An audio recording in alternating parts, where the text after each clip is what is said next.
I'm delighted to hear and really thank for the opportunity that is provided to speak on this stage. So, I'm an AI engineer by profession as well as a data scientist from IIT Jodhpur. And so far work with on so many projects in terms of AI. And I'm here to speak about why you have to take AI as your next career, or maybe the pros and cons of the AI specifically. So before that, before moving forward, as I can see, like most of the students are, and the women audience is more. So first of all, before moving forward, let me know how many of you guys have just passed your 10th. Raise your hands. 1, 2, 3. All right, great. What about PUC students? All right, most of the students. हाँ? और तुम?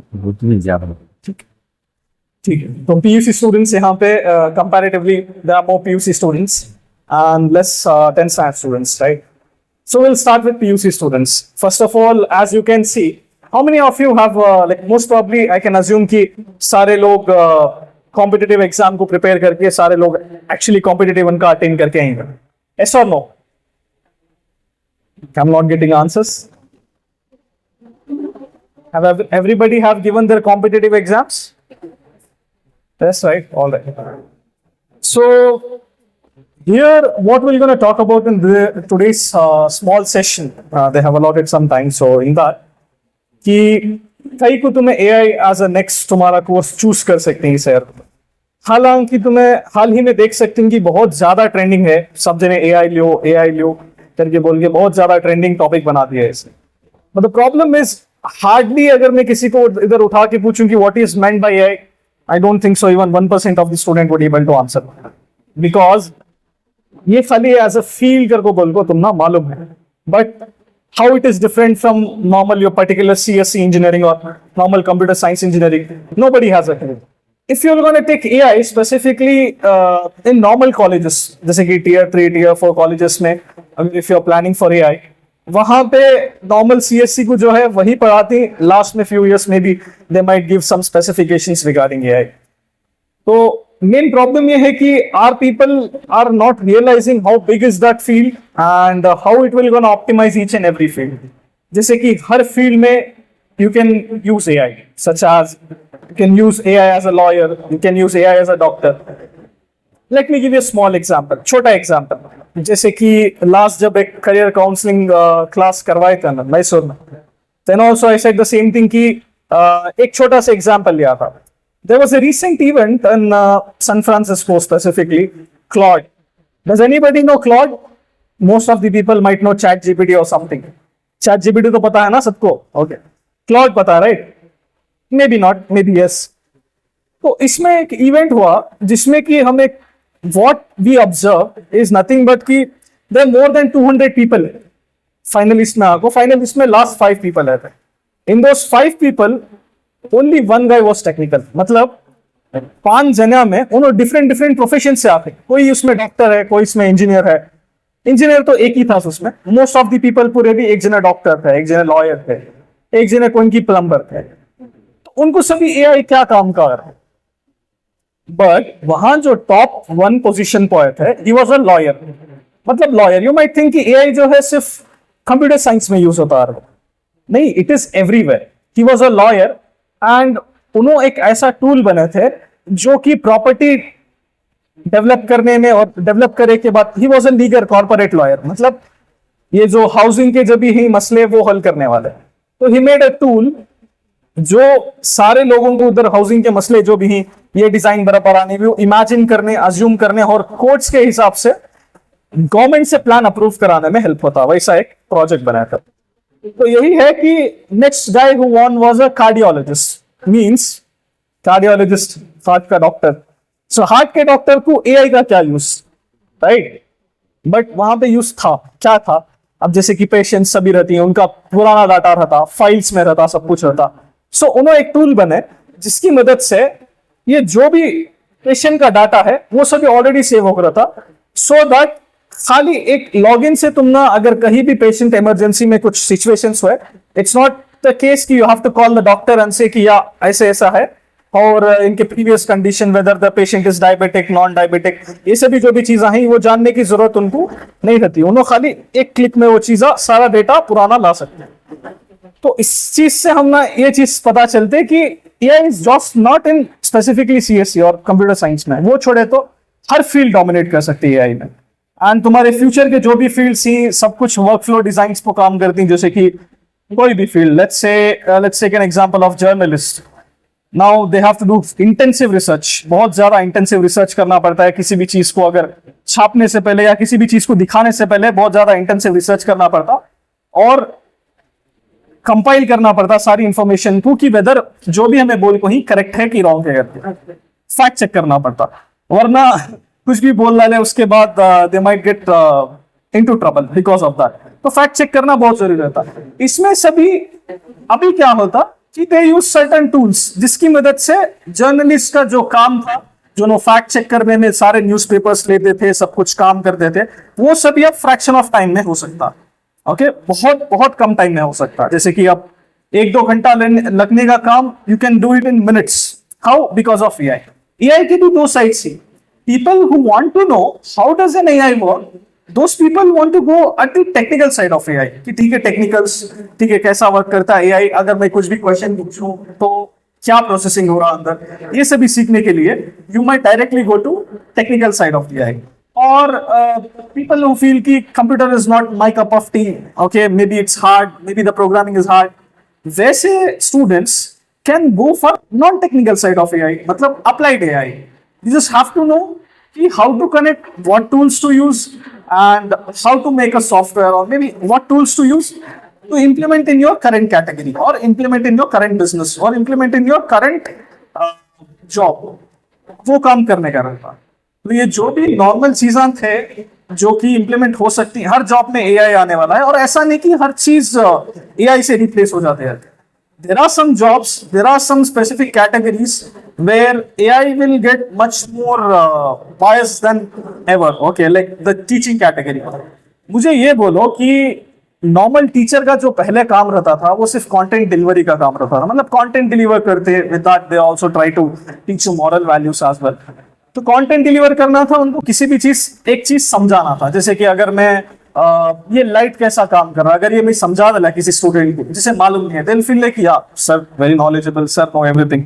But यहाँ पे आज के जमाने में ऐसा हो गया है कि ये सभी चीजें you can get with AI better than the teachers itself. So the teachers का काम यह है कि टीचर्स का स्किल अभी ये हो गया है कि सारे चीजें, ये सभी टीचर्स को भी इंटेंसिव रिसर्च लगती थी पहले, किसी भी चैप्टर कराने से पहले they go through lot of text books and other books, reference material, सब कुछ करवाते थे। But this whole thing can be done in minutes with AI now. तो होल करिकुलम ये बोलता कि here how you can leverage AI in your current studies. मान लो if I am talking about, how many are you from science, maybe if I can get that, PUC science, only one.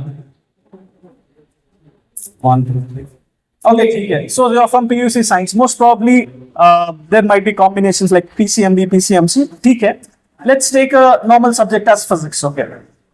So in physics you might wonder कि sometimes while solving numericals it's hard to visualize. Okay, they are giving some problem. कोई भी एक problem दी है कि एक car इतनी speed से आ रही है.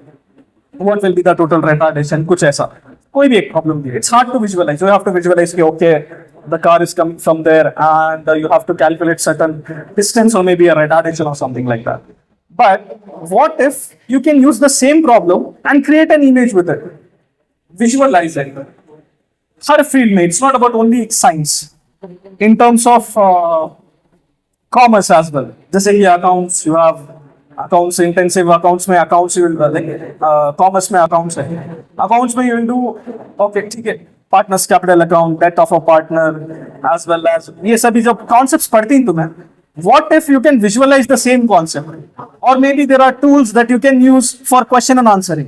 कभी स्टूडेंट्स को लगता कि नहीं, अगर ये टॉपिक को अगर कोई मिल गया डिबेट करने के लिए, So I would memorize this thing, or maybe I would learn this thing much faster and much better.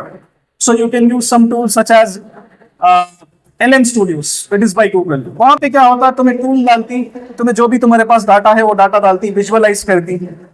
देखिए तो AI has become very efficient at that. So now problem ये है कि normally सारे students को, सारे teachers को at this point of time लगता है कि it's a future thing, लगता है कि future में आने वाला है.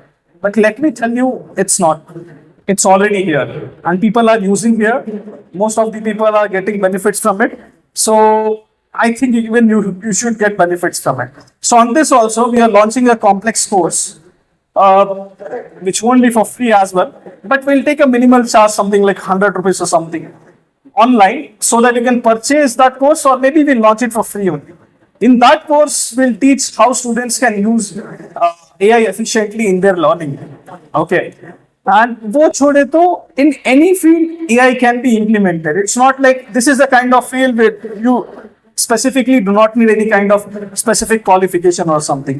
अगर कोई भी एक काम चल रहा जिसको तुम्हें लगता है कि you can do this work better with AI, you can just go, you can approach that guy and बोल सकते हैं कि ठीक है, ये काम तुम्हें जो कर रही वो काम हमें तुम ना half of the fraction में करके दे सकती, cost भी half of the fraction घटा सकती, plus time भी घटा सकती. So do you think he'll ask your qualification or he'll ask your previous projects?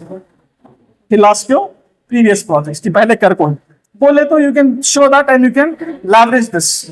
So it's a kind of field which do not need any kind of specific do not need any kind of specific qualification. Anybody can leverage this AI into your learning, into your daily work, into your business. Anything can be done with this AI. Okay, specifically. So if you have any questions regarding this specific term, ki somebody are trying to take AI and they are thinking, okay, maybe we'll go with engineering, then we'll study AI.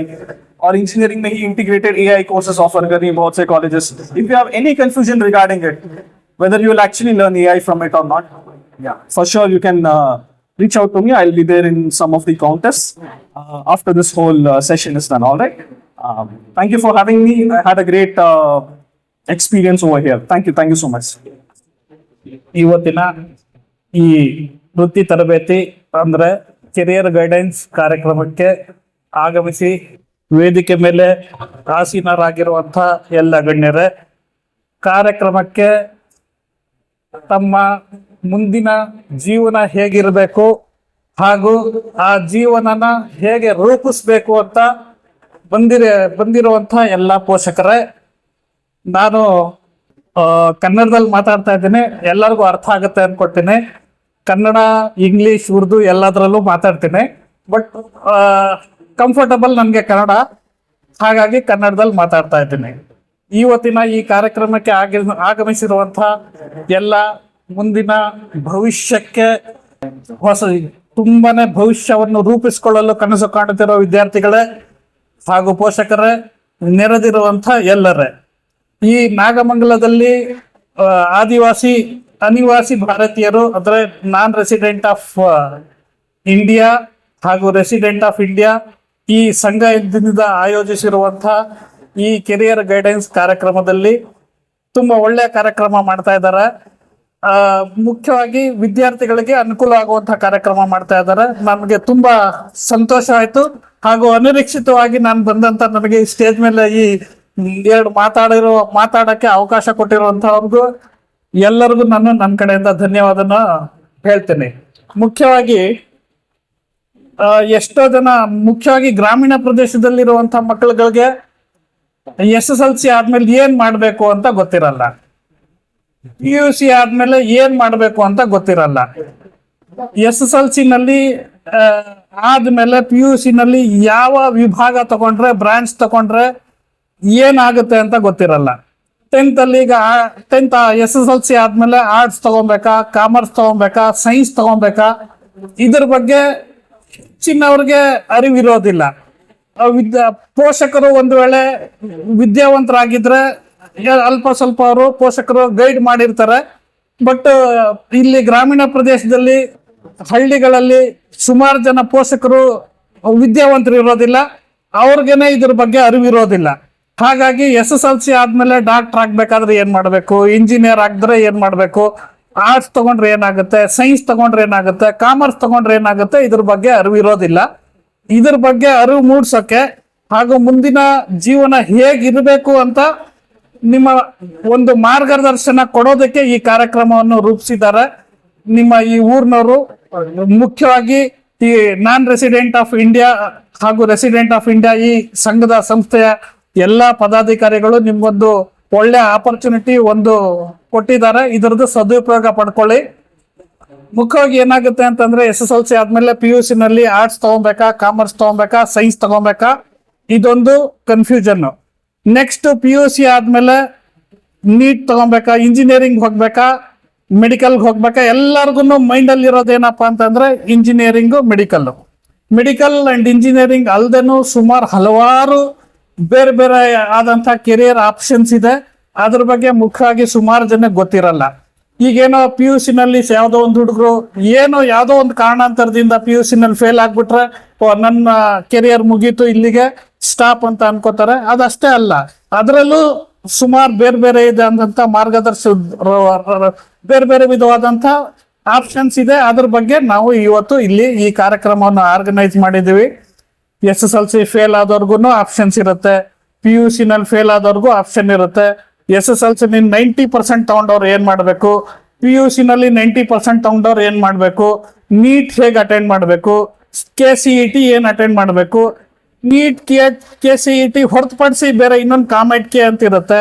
ಆ comet K ಅಂದ್ರೆ ಏನು, donation ಕೊಟ್ಟು engineering seat ತಗೊಳ್ಳೋದು ಹೇಗೆ, free seat ತಗೊಳ್ಳೋದು ಹೇಗೆ, CET ಮುಖಾಂತರ ಆಯ್ಕೆ ಮಾಡಿ ಇಂಜಿನಿಯರಿಂಗ್ ತಗೊಳ್ಳೋದು ಹಿಂಗೆ, ಇಂಜಿನಿಯರಿಂಗ್ ಅಲ್ಲಿ ಎಷ್ಟು ವಿಭಾಗಗಳಿದೆ, ಬ್ರಾಂಚ್ಗಳು, ಯಾವ ಬ್ರಾಂಚ್ ಅಲ್ಲಿ ತಾವು ಇಂಜಿನಿಯರಿಂಗ್ ಮಾಡಿದ್ರೆ ಏನ್ ಅನುಕೂಲ ಆಗುತ್ತೆ, ಇಂಜಿನಿಯರಿಂಗ್ ಹೊರತುಪಡಿಸು ಮೆಡಿಕಲ್ ಮಾಡಿದವರು ಯಾವ ಎಂಟ್ರೆನ್ಸ್ ಎಕ್ಸಾಮ್ ಬರೀಬೇಕು, ಮೆಡಿಕಲ್ ನಲ್ಲಿ ಹೇಗೆ ಅದು ಪ್ರಿಪೇರ್ ಆಗಬೇಕು, ಎಂಟ್ರೆನ್ಸ್ ಎಕ್ಸಾಮ್ ಯಾವ ತರ ಇರುತ್ತೆ, ಎಷ್ಟು ಅಂಕಗಳಿಗಿರುತ್ತೆ, ಎಷ್ಟು ಗಂಟೆ ಇರುತ್ತೆ, ನೆಗೆಟಿವ್ ಮಾರ್ಕ್ಸ್ ಇರುತ್ತಾ ಅಥವಾ ನೆಗೆಟಿವ್ ಮಾರ್ಕ್ಸ್ ಇರೋದಿಲ್ವಾ, ಈ ತರದೆಲ್ಲ ಸುಮಾರು ಕನ್ಫ್ಯೂಷನ್ಸ್ ಗಳಿರುತ್ತೆ.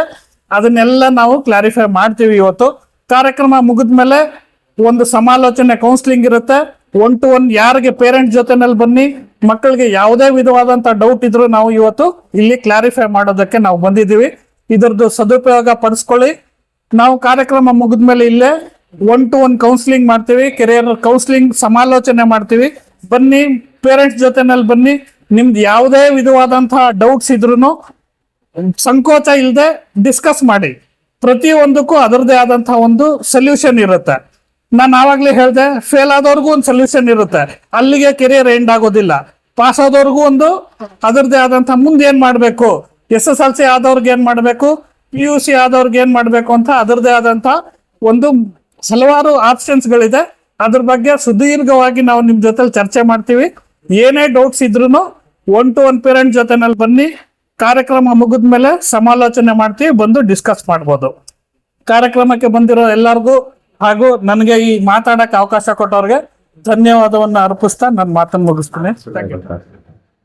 सलामी तो बहुत कर रहा हूँ, थोड़ा सा आपको इंफॉर्मेशन भी देना है, मजीद और एक 10 मिनट एंगेज रखना है, इसलिए कि हमारे जो चीफ गेस्ट डॉक्टर नियाज पाशा साहब जो RMO हैं केयर हॉस्पिटल के, वो ऑन द वे हैं, इनशाला 10 मिनट पर पहुँच जाएंगे. इसमें मैं सोचा मजीद कुछ मालूमात में आपको इजाफा हो जाए, इसलिए तमाम को एक 5-5 मिनट का मौका दिया. रह गई मेरी बात, मेरे ख्यालात, मेरा जज्बा, मेरी सोच, ये एक अच्छा मौका है बच्चों के सामने शेयर करने के लिए. सबसे पहले अल्लाह रब्बुल इज़्ज़त का बहुत ही मशहूर हूँ, जितना भी मैं उसका शुक्र अदा करूँ कम है. उसके बाद हमारे वालिदैन रहमतुल्लाह अलैह, साथ साथ मजीद मेरे भाई लोग.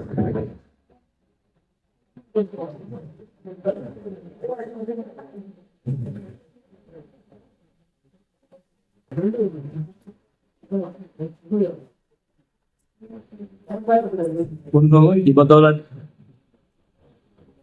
आज मुझे शर्फ हासिल है, इस काबिल बनाए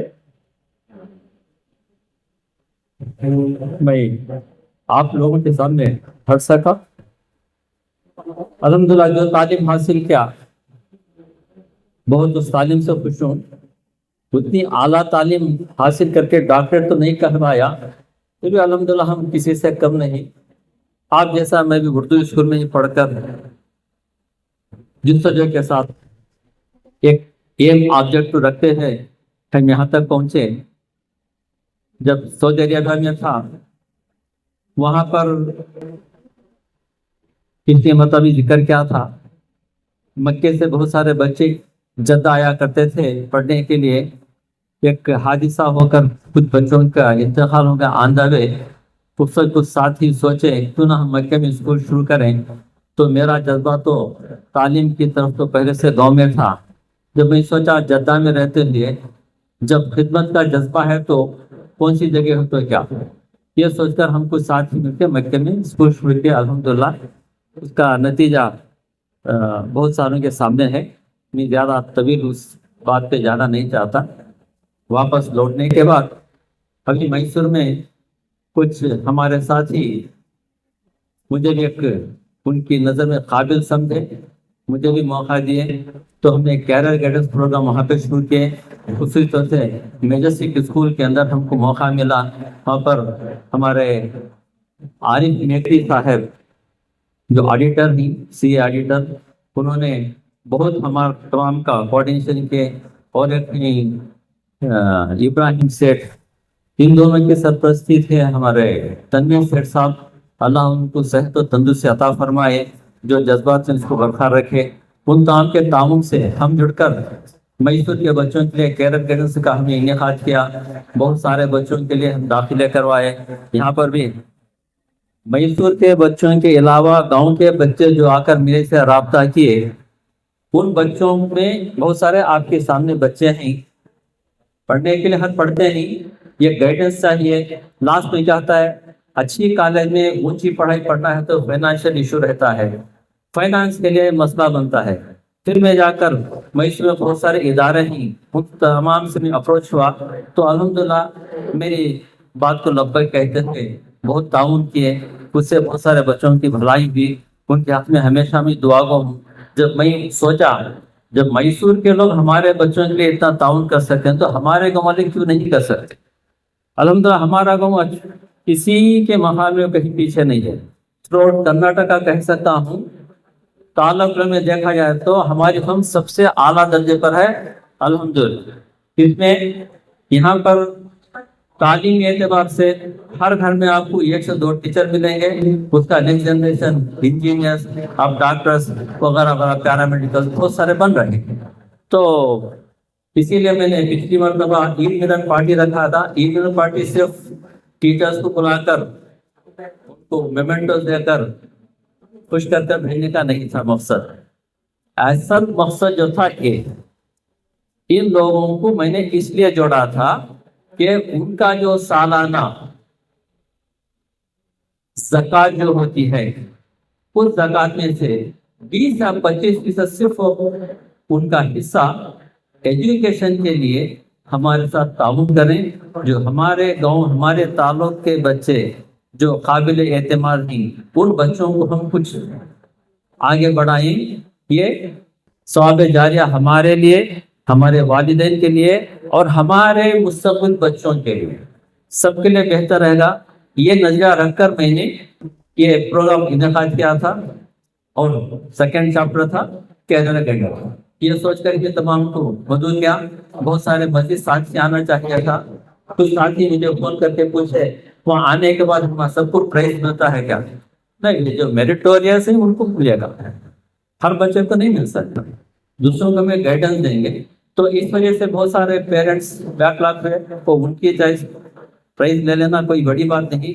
आगे चलकर अपना मुस्तक़बिल बनाना बहुत ही अहम है। और इसमें खुसूसी तौर से मेरे गांव के अलावा मैसूर के जितने साथी यहाँ पर जुड़े हुए हैं, उनका बहुत ही मशकूर व ममनून हूँ। और हमारे मस्जिद साथी बैठे हुए, उनको भी स्टेज पर दावत देना था, गुंजाइश ना होने की वजह से मैं माजरत चाहता हूँ। और जो कुछ अब्दुल खलीम साहब ने आपके सामने ख्यालात जाहिर किए, वो हम दोनों के बिल्कुल एक्सा हैं। वही ख्यालात हमारे भी नहीं। पढ़ाई की हद तक, कैरियर गाइडेंस की हद तक, जो हमारे स्पेशलिस्ट हैं जो वो कह रही हैं उनके ऊपर तवज्जो दें। इन फ्यूचर मुस्तकबिल में अगर मजीद कोई आपको डाउट है, कुछ मालूमात की ज़रूरत है, अगर मैं सोया नहीं जागा हूँ, रात के 2 बजे मुझे कॉल करें। एजुकेशन की हद तक मैं आप लोगों के साथ जुड़ा हुआ हूँ। इसमें अहम किरदार हमारे मुतीबुर रहमान का है, जिन्होंने हमेशा हर बात को मेरे साथ बहुत ताउन किए। उनका कोऑर्डिनेशन, कोऑपरेशन होने की वजह से आप तमाम यहाँ आराम से बैठे हुए हैं। और अल्लाह ताला साहब गायरा उनको अता करे, उन्हें वालिदैन के लिए सब अता करे और उनका मुस्तक़बिल और बेहतर रोशन फरमाए। इतना कहते हुए मैं हमारे और एक साथी जो हासन से आई हुई हैं उनको एक 5 मिनट बात करने का मौका देता हूँ। जज़ाकुमुल्लाह खैर। अस्सलाम वालेकुम रहमतुल्लाहि व बरकातहू। अस्सलाम वालेकुम व रहमतुल्लाहि व बरकातहू। सबसे पहले मैं सबको मुबारकबादी देना चाहता हूँ कि पेरेंट्स यहाँ पर बच्चों की काउंसलिंग की फिक्र लेकर आए हैं। तो माशाल्लाह स्टेज पर बैठे सभी लोगों को मैं दिल से शुक्रिया अदा करता हूँ कि उन्होंने अपने अपने एक राय की बात रखी और हम उन सबकी एक हर लोगों की कदर करता हूँ कि हम ये सब हमारे कौम के सितारे हैं। जितने भी यहाँ बच्चे आए, जितने भी अच्छे उम्दा मार्क्स लिए, ये हमारे कौम के एक सितारे हैं। असल में क्या है, अब काउंसलिंग क्या है, काउंसलिंग क्यों करना और काउंसलिंग की क्या सख्त ज़रूरत है, मैं इसके ऊपर मैं बात करूँगा। और काउंसलिंग जो है, हम आगे हमारे बच्चों को क्या पढ़ाना, क्यों पढ़ाना और कौन से सब्जेक्ट में पढ़ाना, इसके बारे में एक मशवरा किया जाता है। हम बच्चों का एम सेट करते हैं, उनकी तालीम आगे उन क्या पढ़ सकते हैं, क्या कर सकते हैं, वो लोग कौन सी फील्ड में गए तो क्या फ़ायदा करते हैं। जो काउंसलिंग इसलिए ज़रूरत है, मैं एक छोटा सा आपको एक मिसाल सुनाऊंगा। एक घर चलाने के लिए, आज के दौर में एक घर चलाने के लिए 25 से 30 हज़ार रुपये होना, मियाँ जी सब होना नहीं होते, 25 से 30 हज़ार रुपये होना। हर साल इन्फ्लेशन बढ़ रहा है, यानी कि महंगाई बढ़ रही है। गए साल गैस सिलेंडर एक रेट था, आज एक रेट है। तो हर साल 3 से 5 हज़ार तक इन्फ्लेशन रेट बढ़ रहा है। तो अब कोई बच्चा एसएलसी में है तो उसकी उम्र लगभग 16 साल है एसएलसी के बाद। जब आगे 10 साल के बाद उसकी जब 26 साल होगी, जब वो अपने पैरों पे खड़ने वाला बनेगा, तब लगभग 10 साल के अरसे में हर महीना आप अगर 3,000 का भी हिसाब लगा ले, इन्फ्लेशन रेट हर साल को 3,000 लगाए तो भी 10 साल को 30,000 रुपये होना, या 5,000 साल को इन्फ्लेशन लगाए तो भी 5,000 रुपये हर साल को बढ़ रही है। तो इस तरीके से 10 साल को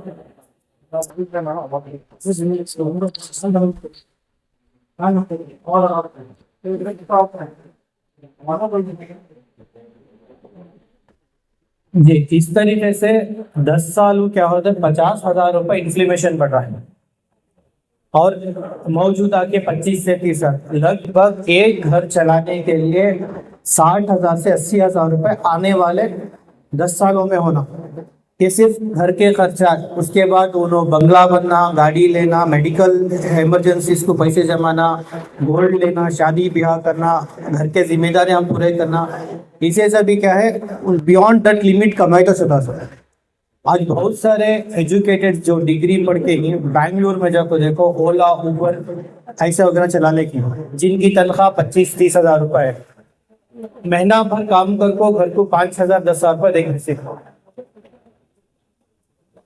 तो क्यों ऐसा हुआ हो, तो उनको सही मालूमात नहीं कि कौन सी फील्ड में हमें जाको कौन सा कोर्स करते थे, हमें कौन सा ये होता। हमें काउंसलिंग में ये तय करना कि आने वाले 10 साल में कौन सी फील्ड में उनको वैल्यू रहता है, कौन सा सब्जेक्ट लिए तो हमारे बच्चे को। देखो हर कोई पढ़ रही सो, एक तो नॉलेज और एक कमाने के वास्ते। हमें फाइनेंशियली स्टेबल, इकोनॉमिकली स्टेबल नहीं होएगा तो वो हमारी बहुत बड़ी कमजोरी, कौम की कमजोरी है। हमारे बच्चों को ऐसे कोर्सेस को डालना जिस कोर्सेस से हमें इकोनॉमिकली स्टेबल हो, फाइनेंशियली हमें मजबूत रहा, किसी के सामने जाके हाथ फैलाने के लिए ना। तो इसके वास्ते काउंसलिंग में हम एक दिन लेट हुआ कॉलेज को जब मैंने तो फर्क नहीं, 100% काउंसलिंग करा को फ्यूचर में आने वाले कोर्सेज जितने भी हैं माशाल्लाह हमारे तबरेज में भी बोले बहुत सारे एज के रिलेटेड के कोर्सेज है, इसी तरह बहुत सारे इंटीग्रेटेड कोर्सेज भी हैं। तो इसके बारे में सही मशवरा करके अपने बच्चों का मुस्तकबिल बनाए। तो मैं जो बात बोला कि आने वाले 10 साल के बाद 60,000 होना 80,000 होना घर का खर्चा चलाने, ये थोड़े जने हमको समझ में गया नहीं।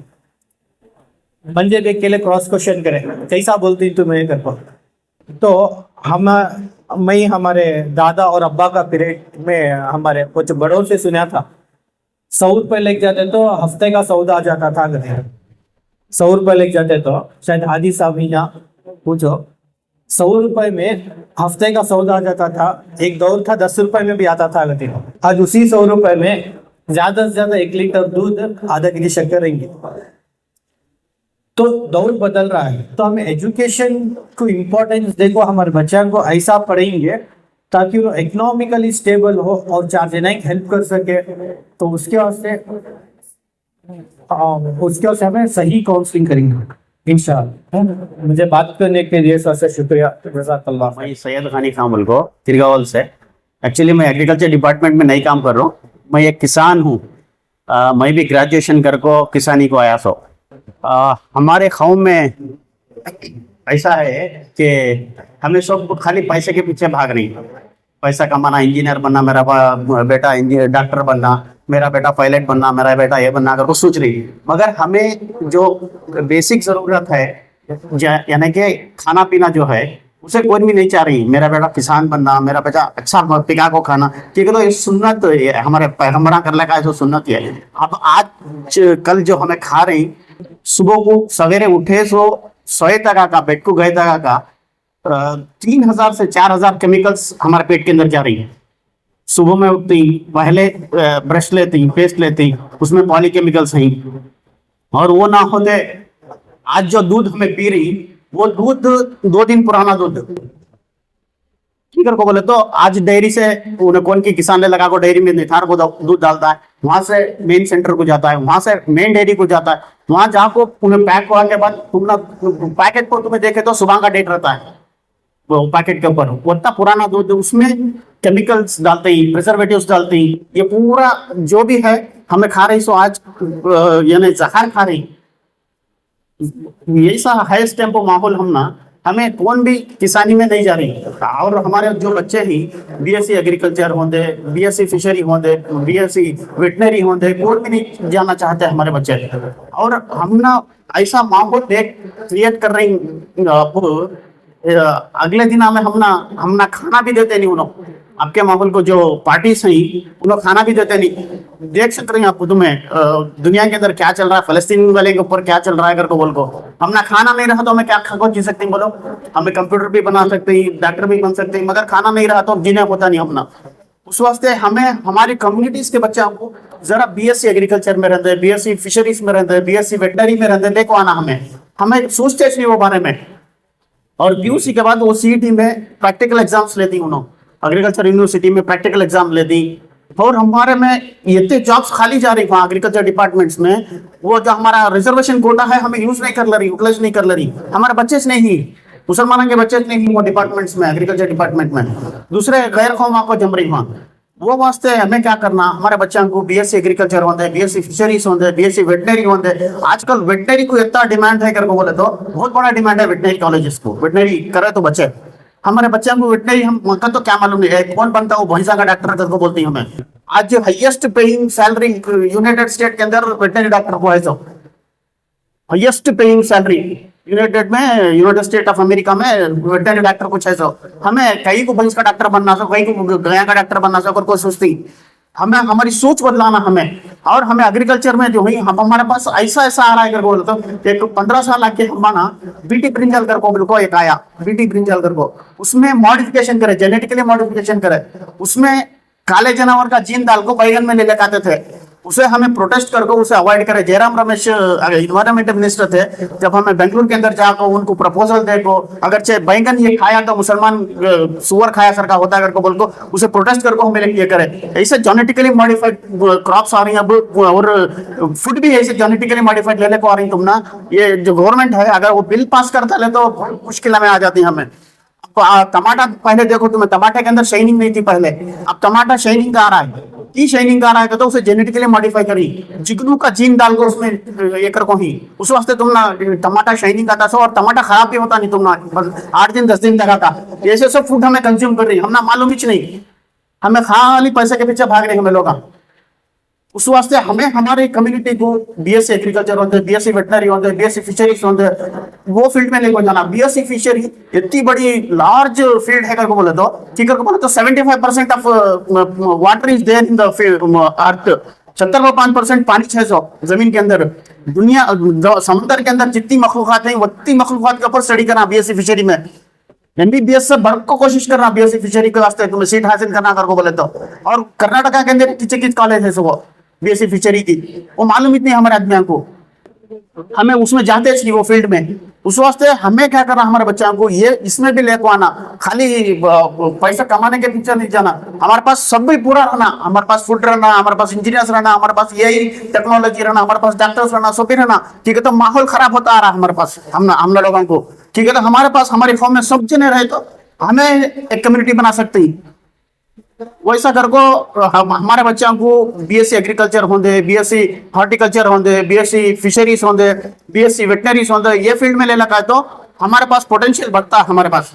तो ये थोड़ी बात बताने का था। और हमें जो फूड आज खा रही, चावल जो खा रही, हमें पूरा चावल जो है पॉलिश का चावल खा रही समय, पॉलिश का चावल खाए तो हम ना डायबिटीज डेफिनेटली आता है। हम ना अनपॉलिश चावल खाना, हमें पहले हमारे दादा रंधे दादी रंधे घर के अंदर मुसल में कूट को हमारा चावल खिलाते थे।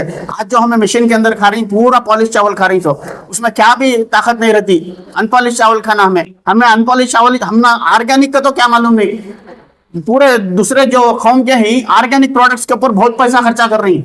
हमारी मुस्लिम कम्युनिटी है, ऑर्गेनिक का तो क्या मालूम नहीं, कम पैसा में वहाँ फुटपाथ पर कोई भी फूड मिलता रहा तो देखो जाको खा लेते हैं। हमें 100 रुपये को 4 मिल गया तो भी बस, 100 रुपये को 6 मिल गया तो भी बस वो ले जाना खाना। बट हमें हेल्थ के बारे में सोचते नहीं। हमें आजकल जो हमें मुर्गी खा रही, वो मुर्गी पहले देखो मुर्गी करके बोले तो 6 महीने होना था एक मुर्गी खाने के वास्ते, बड़को आधा केजी बनना था, मुर्गी 6 महीने होना था।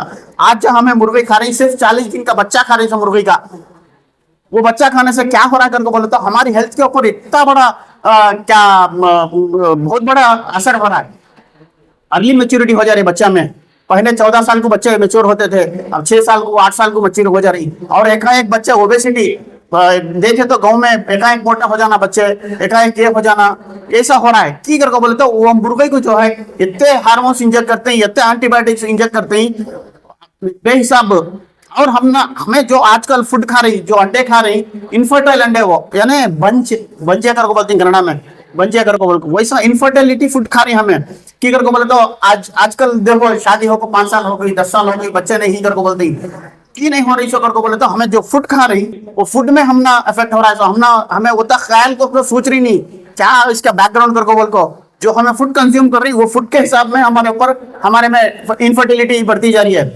अब देखे तो हमें जो अंडा खा रही वो एक टाइम इंजेक्शन दे देती मुर्गी को, उन्हें साल भर अंडे देती रहती है।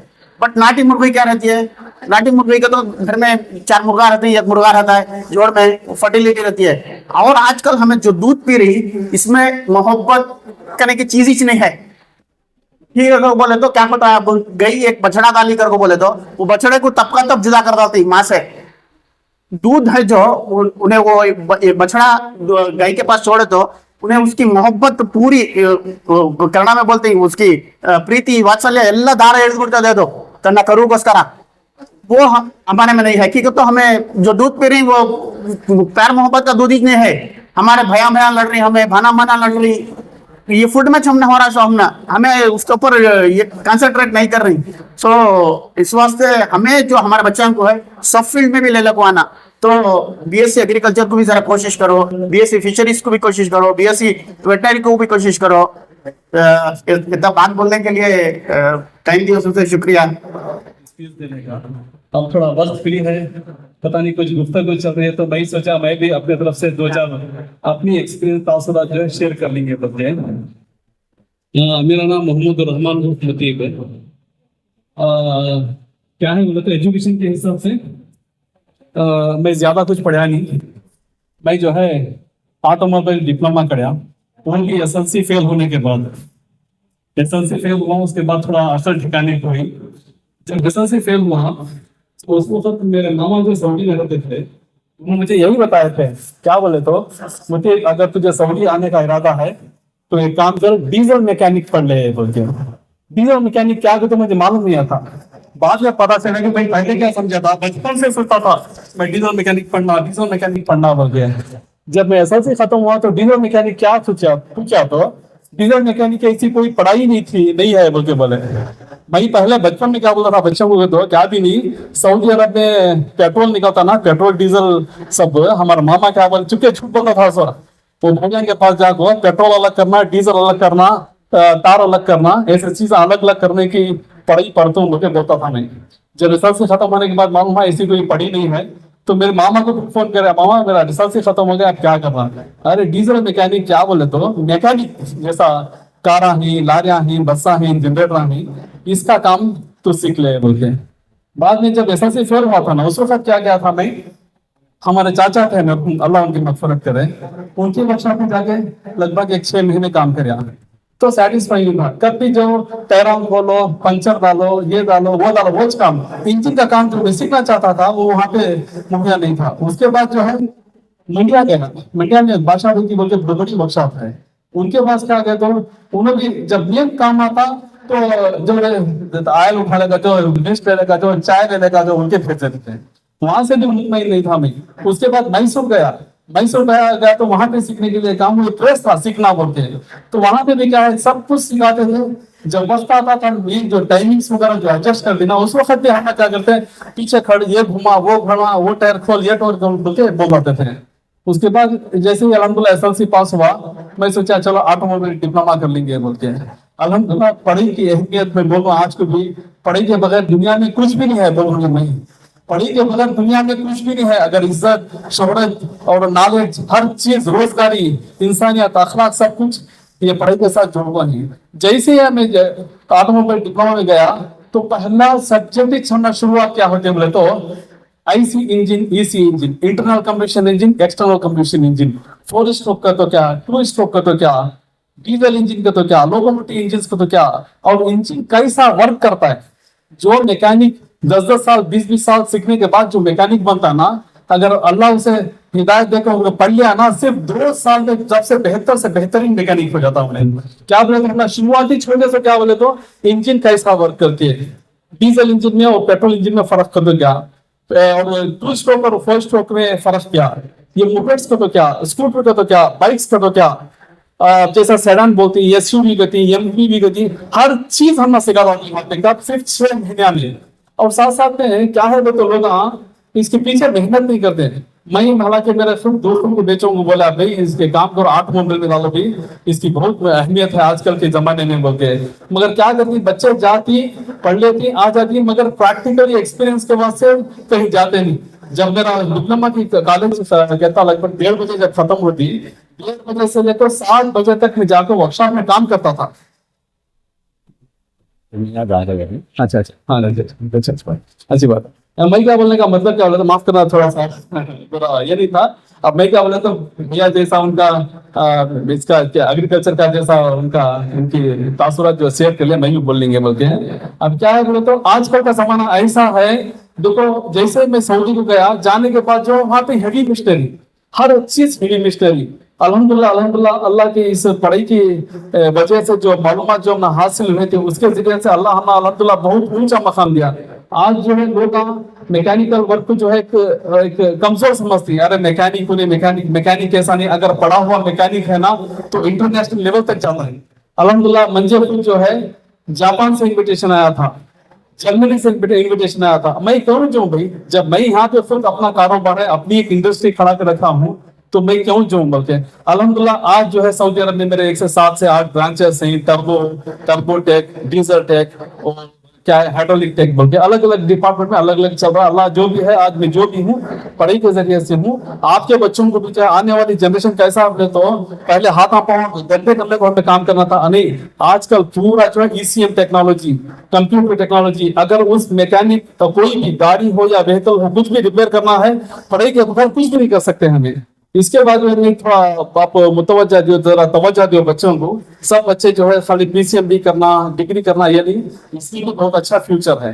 और जो भी हूँ मैं डिप्लोमा इन ऑटोमोबाइल के जरिए से हूँ आज। अस्सलाम वालेकुम। To set alight the curious intellects. So, I would like to welcome him on stage with a huge round of applause. Put your hands together. Put your hands together once again for this great mentor. Thank you so much indeed. Sir, welcome you, sir. Your insights, I presume, sir, will indubitably steer up the students towards the profound and purposeful career choices. Here he goes. Thank you, sir.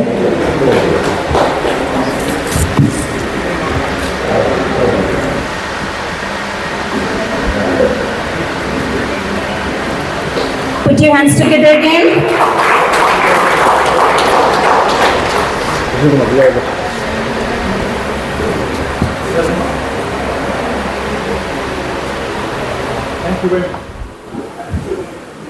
अस्सलाम वालेकुम वरहमतुल्लाहि वबरकातुह।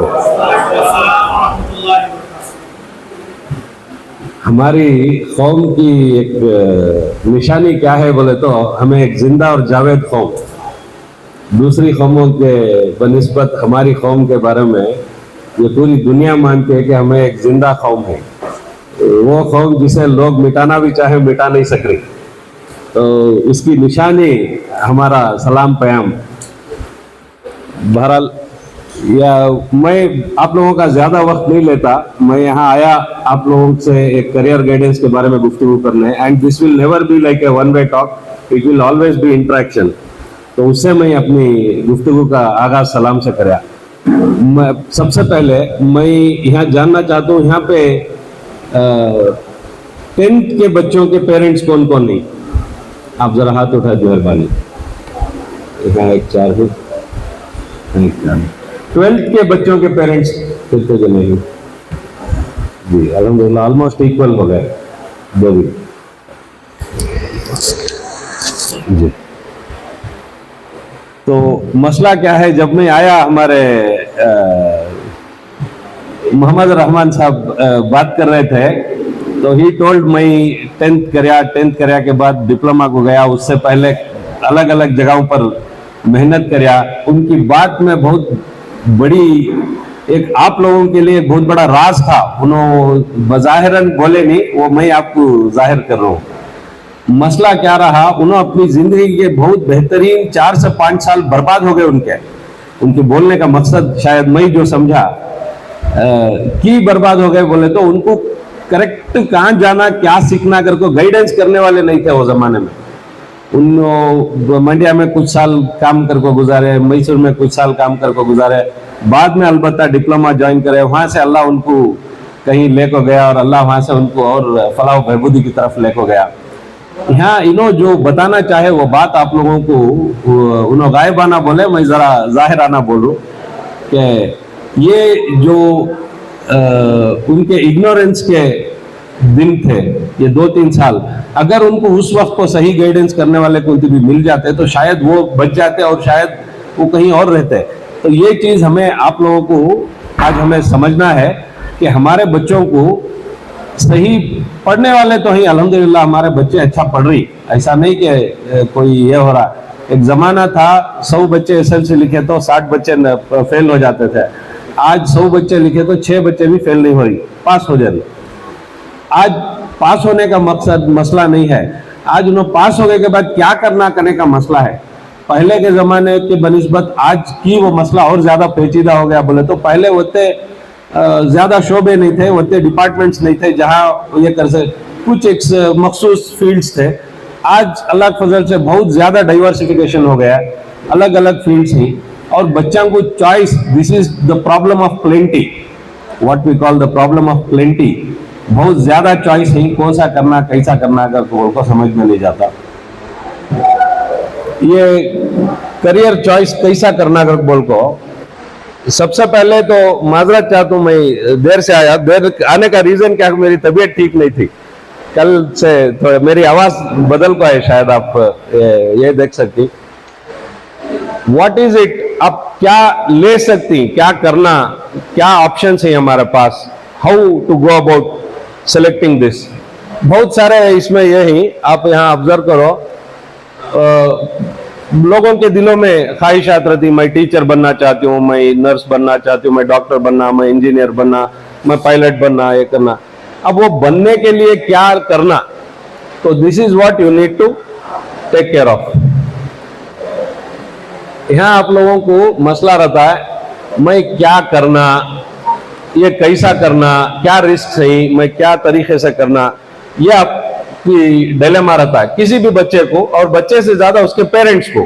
क्या कराना भाई, बच्चे क्यों करना, ये करना।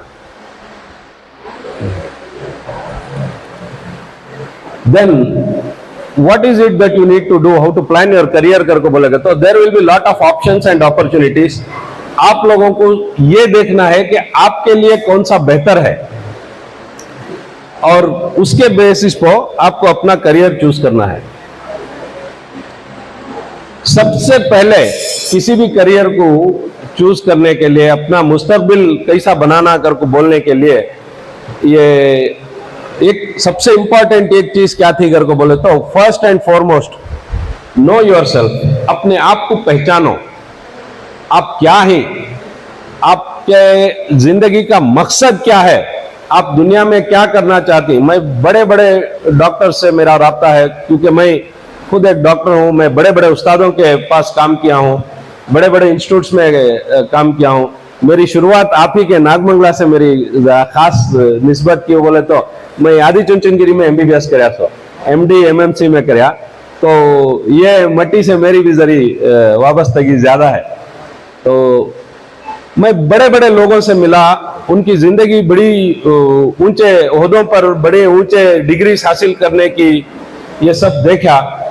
उसके बावजूद at the end of their career, उनकी जिंदगी के आखिरी मरहले में आको उन्होंने फिर भी कंफ्यूज थे कि मैं क्या अचीव करा लाइफ में बोलकर।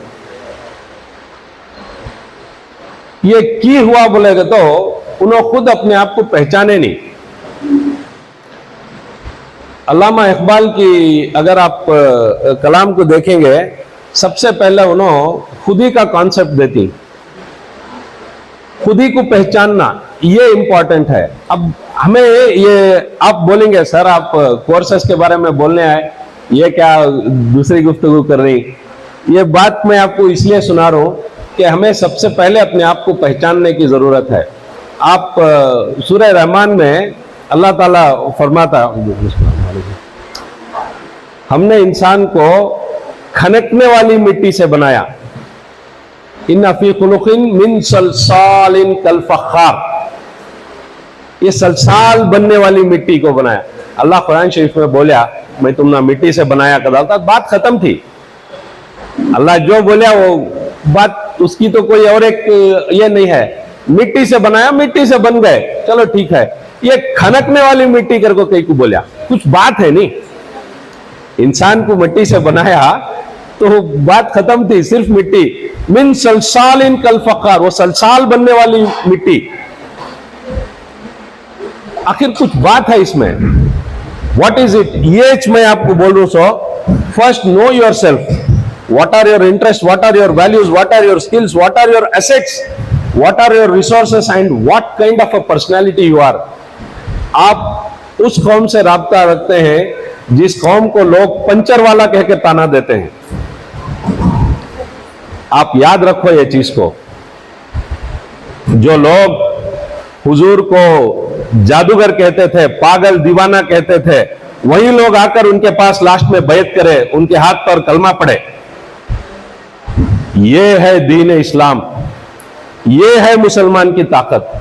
जो लोग आज पंचर वाला करके बोल रही, उन लोगों के मुंह पर आप लोग तमाचा बनना। ये बच्चे जो यहां बैठे हैं, ये बच्चे आगे बढ़ को जाकर उन्होंने इल्म हासिल कर को अपने आप को बड़े ओहदों पर लाकर रखे इस टेम्पो, उनके पास उनके गाड़ियों को उनके बच्चे जिन्होंने आज पंचर वाला बोल रही, उनके बच्चे तुम्हें उनके गाड़ियां पर साफ करने आना, ये मौका तुम्हारे हाथ से हो सकता है। ये बात बोल रहा हूं, सो पहचानो, अपने आप को पहचानो, कौन है आप लोग, कौन है आप? वो हैं जिनके ताकत के सामने बड़े बड़े हुक्मरान झुक गए।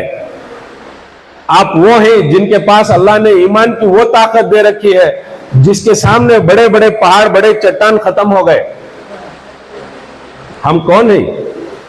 टीपू सुल्तान शहीद के मानने वाले हैं।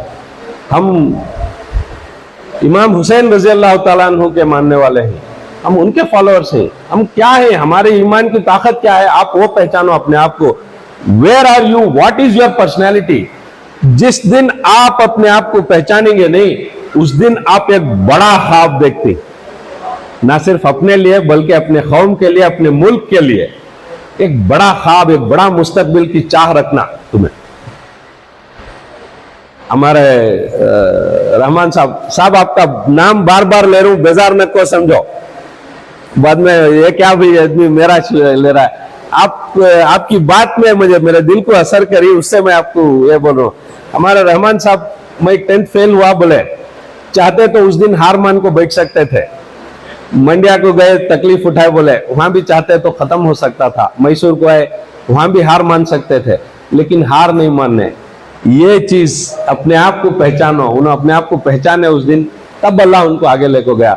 जिस दिन आप अपने आप को पहचान लेती, उस दिन से अल्लाह की रहमत आपके ऊपर नाजिल होनी शुरू हो जाती है। ये बात आप याद रखो। सेकेंड थिंग, जब आप अपने आप को पहचान लिए, मैं क्या हूं, मैं एक मुसलमान की औलाद हूं जो इल्म हासिल करने की एक ख्वाहिश रखता है, ये हमारी पहचान बच्चों की, हमारी, मैं अब जो बोल रहा हूं। और मेरे इल्म हासिल करने का मकसद क्या है? मैं अपने आप को भी ऊपर लेकर जाना, सोसाइटी में आगे लेकर जाना, न सिर्फ अपने आप को बल्कि अपने खानदान को, अपने कबीले को, अपनी कौम को और बड़े ऊंचे मुकाम पर पहुंचाना। मेरी मेहनत की वजह से मेरी कौम को इज्जत मिलना, ये आप लोगों की सोच होनी चाहिए, ये आप लोगों की नीयत होनी चाहिए। जब आप ये नीयत कर लेती, जब आप अपने आप को एक बड़े मुकाम पर पहुंचाने के वास्ते एक बड़ा ख्वाब देखकर एक बड़ी मेहनत के वास्ते तैयार होती, तब नेक्स्ट क्या होता है? Explore the possibilities. आपके सामने क्या पॉसिबिलिटीज है, आपको क्या हासिल कर सकती, उसके वास्ते क्या रास्ते हैं, उसके बारे में रिसर्च करो। चॉइसेस आपके क्या ही पहचानो, एंड जो चॉइसेस हैं उसमें आप कहां फिट होती, ये चीज के बारे में अपने आप को देखो। जब आपको वो भी हो गया, then make choices, set goals. यहां पर आकर बहुत सारे बच्चे ये हो जाती, मेरे पास, मैं मेडिकल कॉलेज में काम कर रहा हूं, अल्हम्दुलिल्लाह मैसूर मेडिकल कॉलेज में केयर हॉस्पिटल में हूं, तो मेरे पास हर साल नए बच्चे आते रहते हैं MBBS के। मैं सबको बच्चों से बात करता हूँ, इंटरेक्ट करता हूँ, तो पूछते रहता हूँ, भाई कई को बार MBBS चूज कराया, क्या वास्ते डॉक्टर बनता? कोई बोलता है सर डॉक्टर बनना कर को खाया, ये था, वो अच्छी सिक्योर जॉब रहता है, लाइफ अच्छी रहती है। कोई बोला कमाई ज्यादा होते है, कोई सिर्फ इसलिए आगे रहती क्योंकि उन्हें अच्छा पढ़ा ले, उनको सीट मिल गई, उन्हें कई को कर बोल उनको पहचान नहीं रहती, मालूमात नहीं रहती। कोई अपने माँ बाप के बात में आपको सीट लिए रहती, ये रहता है।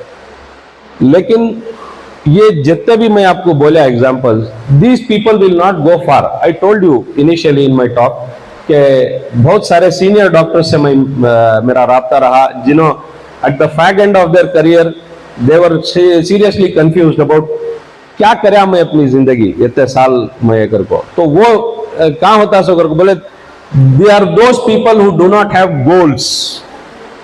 एक आपकी जिंदगी का एक बहुत बड़ा एक गोल सेट होना, एक आपको आपका मुस्तकबिल आपकी आंखों के सामने नजर आना, वो कब होता है? जब आप देखते। मैं आपको एक एग्जांपल बोलता हूँ, यहाँ नागमंगला से बहुत सारे आदमी हैं और कुछ लोग यहाँ के खरिया से भी, आजू बाजू के खरिया से कुछ लोग आए हुए हैं। इन लोगों को, बहुत सारे लोगों को मंड्या को जाना या मैसूर को जाना बहुत बड़ी बात है। उन्होंने एक बड़ा शहर कोसा भी करके बोले तो मंड्या डिस्ट्रिक्ट हेडक्वार्टर, मैसूर पुराना शहर गति, उनको बेंगलोर दिखा डाले दीवाने हो जाती है। हमें मैसूर वाले को बेंगलोर, बहुत सारे आदमी को बेंगलोर जाना बहुत बड़ी बात। उन्होंने बेंगलोर दे बड़ा शहर कर बेंगलोर भी करके बोलते हैं। जिन्हें जिसकी रसाई, जिसकी सोच जितनी तक रहते उन्हें वत्ते तक ही सोच सकता सो। कुछ लोग यहां से आगे नहीं जा को ही, उनको बड़ा शहर बोले तो ये बड़ा शहर दिखता। यहां से तो थोड़ी आगे चले गए, मंड्या मैसूर चले गए, उनको वो बड़ा शहर दिखता। जिन्होंने बेंगलोर चले गए उनको उससे बहुत ही बड़ा शहर। यहां से दिल्ली को गए तो उनको समझ में, दिल्ली की सोच ही नहीं रखते उन्होंने। जिनको नागमंगल बड़ा दिखता है उनको दिल्ली की सोच ही नहीं रहती। ये की मैं आपको ये बात बोल रहा हूं करके बोलेगा तो अपनी सोच को और बड़ा करो। हुजूर मक्के में पैदा हुए, मक्के में दीन फैलाए, मक्के से लोग उनको तकलीफ दिए, अल्लाह मदीने को हिजरत करो करके बोलिया, मदीने को गए, हिजरत करे। एक दिन मक्का फतह करने का ख्वाब था, मक्का फतह हो गया। अगर उन्होंने वहां बैठ जाते तो दिन वहीं पे ठहर जाता। मक्का फतह होने के बाद क्या करे, दूसरे इलाकों को फतह करे, फिर रोमन एम्पायर को चैलेंज करे। तबुक का गजवा आप पढ़ेंगे, हुजूर की जिंदगी की जद्दोजहद को पढ़ेंगे, उनकी जद्दोजहद, जो सवाने हयात है हुजूर की सल्लल्लाहु अलैहि वसल्लम, वो उसमें हमारे वास्ते बहुत बड़ी इबरत है। उन्होंने क्या देखे, ये जो दीन का पैगाम है, जो आखिरी खुतबा जो हज का हुजूर करती, उसमें वो बात बोलती, ये जो पैगाम है अल्लाह का, मैं आप तक पहुंचा दिया हूं। अब आप लोगों को चाहिए कि आप इस पैगाम को दुनिया भर में फैलाएं। तो ये हमारे ऊपर अमानत भी है हुजूर की तरफ से कि हम अपने आप से, अपनी मेहनत से, अपने पसीने से, अपने अखलाक से, अपनी रियाजत से, अपने इल्म से हमारे दीन का, हमारे अखलाक का, हमारे इस्लाम का परचम दुनिया भर में फैलाएं। तो आप सोच अपनी बड़ी रखें, सेट गोल्स। आपका गोल क्या रहना, मैं एमबीबीएस कर देना, मैं एमडी कर देना, मैं बी कर देना, मैं बीए कर देना, ये आपका गोल नहीं रहना। आपका गोल क्या रहना, मैं अपने आप को वो बड़ा बनाऊं जहां से कि मैं अपने शहर का, अपने कौम का, अपने मुल्क का भला कर सकूं। तो उसके लिए मुझे क्या भी करना पड़े मैं वो करना। This should be your goal. Your goal should not be restricted to degrees. Your goal should not be restricted to making money. आप समझ रही मैं क्या बोल रहा हूं? हमारे नौजवान बच्चे यहां बैठे हैं। आप कौन से क्लास में पढ़ रहे हैं भाई? 10th 9th में ही, माशाल्लाह। आप 10th में, आपको बात समझ में आ रही मेरी? मेरा मकसद वहां से आने का सही पूरा हो जाता अगर आप लोगों तक मेरे बात पहुंची। मैं यहाँ, I am telling you again, मैं यहाँ पर कोई प्रिपेयर्ड स्पीच लेकर नहीं आया। मेरी कोई यहाँ लेक्चर देने की नीयत से आया नहीं हूं। बस मेरे दिल का दर्द है, आप लोगों के दिल तक अगर वो बात पहुंच गई तो मैं समझता हूं मेरा यहां आना कामयाब हुआ। Set some goals and make some big choices, develop a plan. आप जब एक बड़ा गोल सेट करते हैं तो आप एक उसके आगे एक प्लान उसके वास्ते मेहनत करने का करो।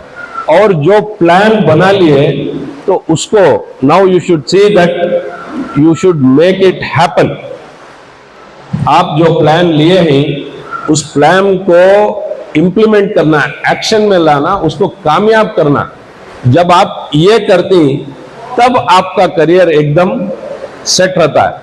और जब आप वहां को पहुंच गए तो फिर नेक्स्ट वहां अपने आप को फिर री इन्वेंट योर सेल्फ, अपने आप को पहचानो। आप अगर एक ऑब्जर्व करो, ये साइकिल बनाया हूं मैं, there is no end to your finite end to your career, कुछ नहीं है।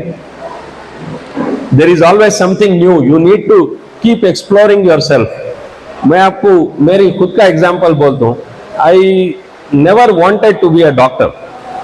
मैं आप तो बिल्कुल अल्लाह का करम, आप बहुत अच्छे बच्चे ही बैठे हुए सुन रही। मैं अपने वक्त में एक अच्छा स्टूडेंट नहीं था, मैं स्कूल से भाग को चले आता था, मुझे पसंद नहीं था स्कूल में पढ़ना, वो ज्यादा इंटरेस्ट नहीं था। ये आम का सीजन आया तो हमारे स्कूल के पास एक बड़ा गवर्नमेंट हाउस का मैदान था, उस जमाने में उसे कंपाउंड भी नहीं था, क्या भी नहीं था। हम स्कूल से भाग को जाको फतरे मार को आमान तोड़ते थे, और कौन कितने ज्यादा आमान तोड़ता वो कंपटीशन लगता, और वो तोड़ने के बाद वो आम घर को भी नहीं लेको जा सकता, घर को लेको गया तो मारा पड़ता है, उससे बाट डाल को जाता वहां के बच्चा को। वो एक खेल, वो एक रकम की बेवकूफी हमारी थी, वो ये था। लेकिन वैसे बच्चे को जो कभी इल्म हासिल करने में इंटरेस्टेड नहीं था, पढ़ना नहीं चाह रहा था, मैं जिस वक्त भी भाग को आता, मैं स्कूल से आया, मेरे छोटे भाना घर को जाकर बोलते हैं भाई साहब स्कूल में नहीं थे, उन्होंने चले गए थे भाग को, टॉयलेट को जाना कर बोलता, सर कर भाग जाता मैं बाहर आकर क्लासरूम से। तो घर को आको बोले तो हमारे वालिदा बहुत बेजार कर ले को, उन्होंने नमाज में बैठ को मुझे बाजू बिठा ले को दुआ करते अल्लाह से, अल्लाह मुझे है सो एक बच्चा, उसे एक बड़े इल्म से नवाज, अल्लाह मेरे बच्चे को बड़े इल्म से नवाज। मैं I use to sit next to her, मैं उनको बाजू बैठा को चुप देखता, कहीं कोई नो चीज की दुआ कर रही, क्या ये सीरियसनेस नहीं था हमने। उनकी दुआ को अल्लाह ऐसा कबूल करया। At this age I am 46 now, at this age I am still studying. ये मैं आपको बोल रहा हूं कि आपको क्यों बोले तो यहाँ बहुत सारे वालिदैन आको ही आपकी दुआओं में, आपके बच्चों के वास्ते, आपके बच्चों के हक में आपकी दुआओं को अल्लाह बहुत कबूल करता है। ये हुजूर की हदीस शरीफ भी है, वालिद की दुआ कभी रद्द नहीं करता अल्लाह बच्चों के हक में करको। तो ये मेरे वालिदैन की दुआओं का, उनकी मेहनतों का, उनकी रियाजतों का, उनके आंसुओं का सदका अल्लाह मुझे यहाँ को आप लोगों के सामने बाखड़ों को बात करने वाला बनाया, वरना मेरी हैसियत बहुत मामूली। मेरे अपने अगर ये रहता तो मैं शायद यहाँ बैठने के भी काबिल का नहीं था, यहाँ थोड़ा बात करना तो दूर की बात। ये आप लोगों को मैं की बोल रहा हूँ, ये मेरे बचपन से लेको मुझे डॉक्टर बनने के लिए एक विजन जो था वो मेरे वालिदैन मुझे दिए। उसके वास्ते जो मेहनत थी, जो रियाजत थी, जो उनकी जुस्तजू थी, अल्लाह उनके जदोजहद को ऐसा कबूल करया, ना सिर्फ मुझे अल्लाह डॉक्टर बनाया बल्कि और बड़ी इज्जत से नवाजा। ये अल्लाह का करम है। मेरी हैसियत तो मैं बोलूं, मेरी हैसियत कोई नहीं है, अल्लाह का करम है। मेरी वालिदैन की दुआओं का, उनके आंसुओं का सदका अल्लाह मुझे यहाँ को ले लगाया। आप लोगों से मैं मुखातिब हूं, आप अपने बच्चों को एक बड़ा इल्म दे, बड़ा पैगाम दे। मैं जब MBBS सीट की मेरी सिलेक्शन हुई, हमारे वालिदा मुझे ताकीद कर को भेजे थे। मैं और हमारे वालिद साहब गए CET उस जमाने में बेंगलुरु में, मल्लेश्वरम में नहीं था, इसके पास था। तो तब ऑनलाइन कुछ नहीं था, वहां जाना, डायरेक्ट सिलेक्शन कर लेना, और वहां एक STD बूथ रहता था, वहां से फोन करना। तब मोबाइल भी नहीं थे, 97-98 की बात कर रहा हूं। तो जब मैं सीट लिया, मुझे बोल को भेजे थे तू MMC में सीट लेना, बा मैसूर मेडिकल कॉलेज में सीट लेना, दूसरे कोई से भी कॉलेज हमें लेना नहीं कर। मैं ठीक है गया। मेरे कुछ रैंक्स पहले MMC खत्म हो गई, मुझे नजदीक की सीट थी सो यहाँ आदि चुनचुनगिरी। तो हमारे वालिद साहब बोले अब नजदीक का कौन सा है, ले ले भाई। मैं बोला ठीक है चलो आदि चुनचुनगिरी ले लेंगे। तो यहाँ आदि चुनचुनगिरी लिया, और लेने के बाद हमारे वालिदा को फोन करा, मैं घर को फोन करके बोला ये आप लोगों को एक इबरत की बात बोल रहा हूँ जो मेरे ऊपर गुजरी, मैं आपको ये वालिदैन को खुसूसी तौर पर बोल रहा हूँ। मैं फोन करा, हमें MMC में सीट खाली हो गई थी, नहीं मिली, उससे मैं आदि चुनचुनगिरी बेलडोर कर को सीट ले लिया, वहाँ MBBS सीट मिली। छोड़ बा, अल्लाह मुबारक करें दे, कई बेजार कर ले रहा है। यहाँ MBBS कराया नहीं तो क्या हुआ, MD करकत है।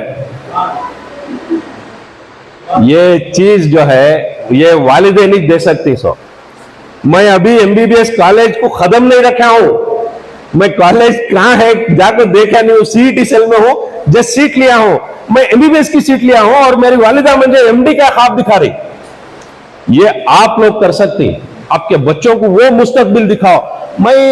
मुझे तब समझ में गया नहीं, मुझे आज उसकी गहराई समझ में जा रही है। छोड़ बात, तो क्या हुआ है, एमएमसी में एमडी करके, उनकी जुबान से निकली हुई बात, अल्लाह सच करे मैं एमएमसी में एमडी करया।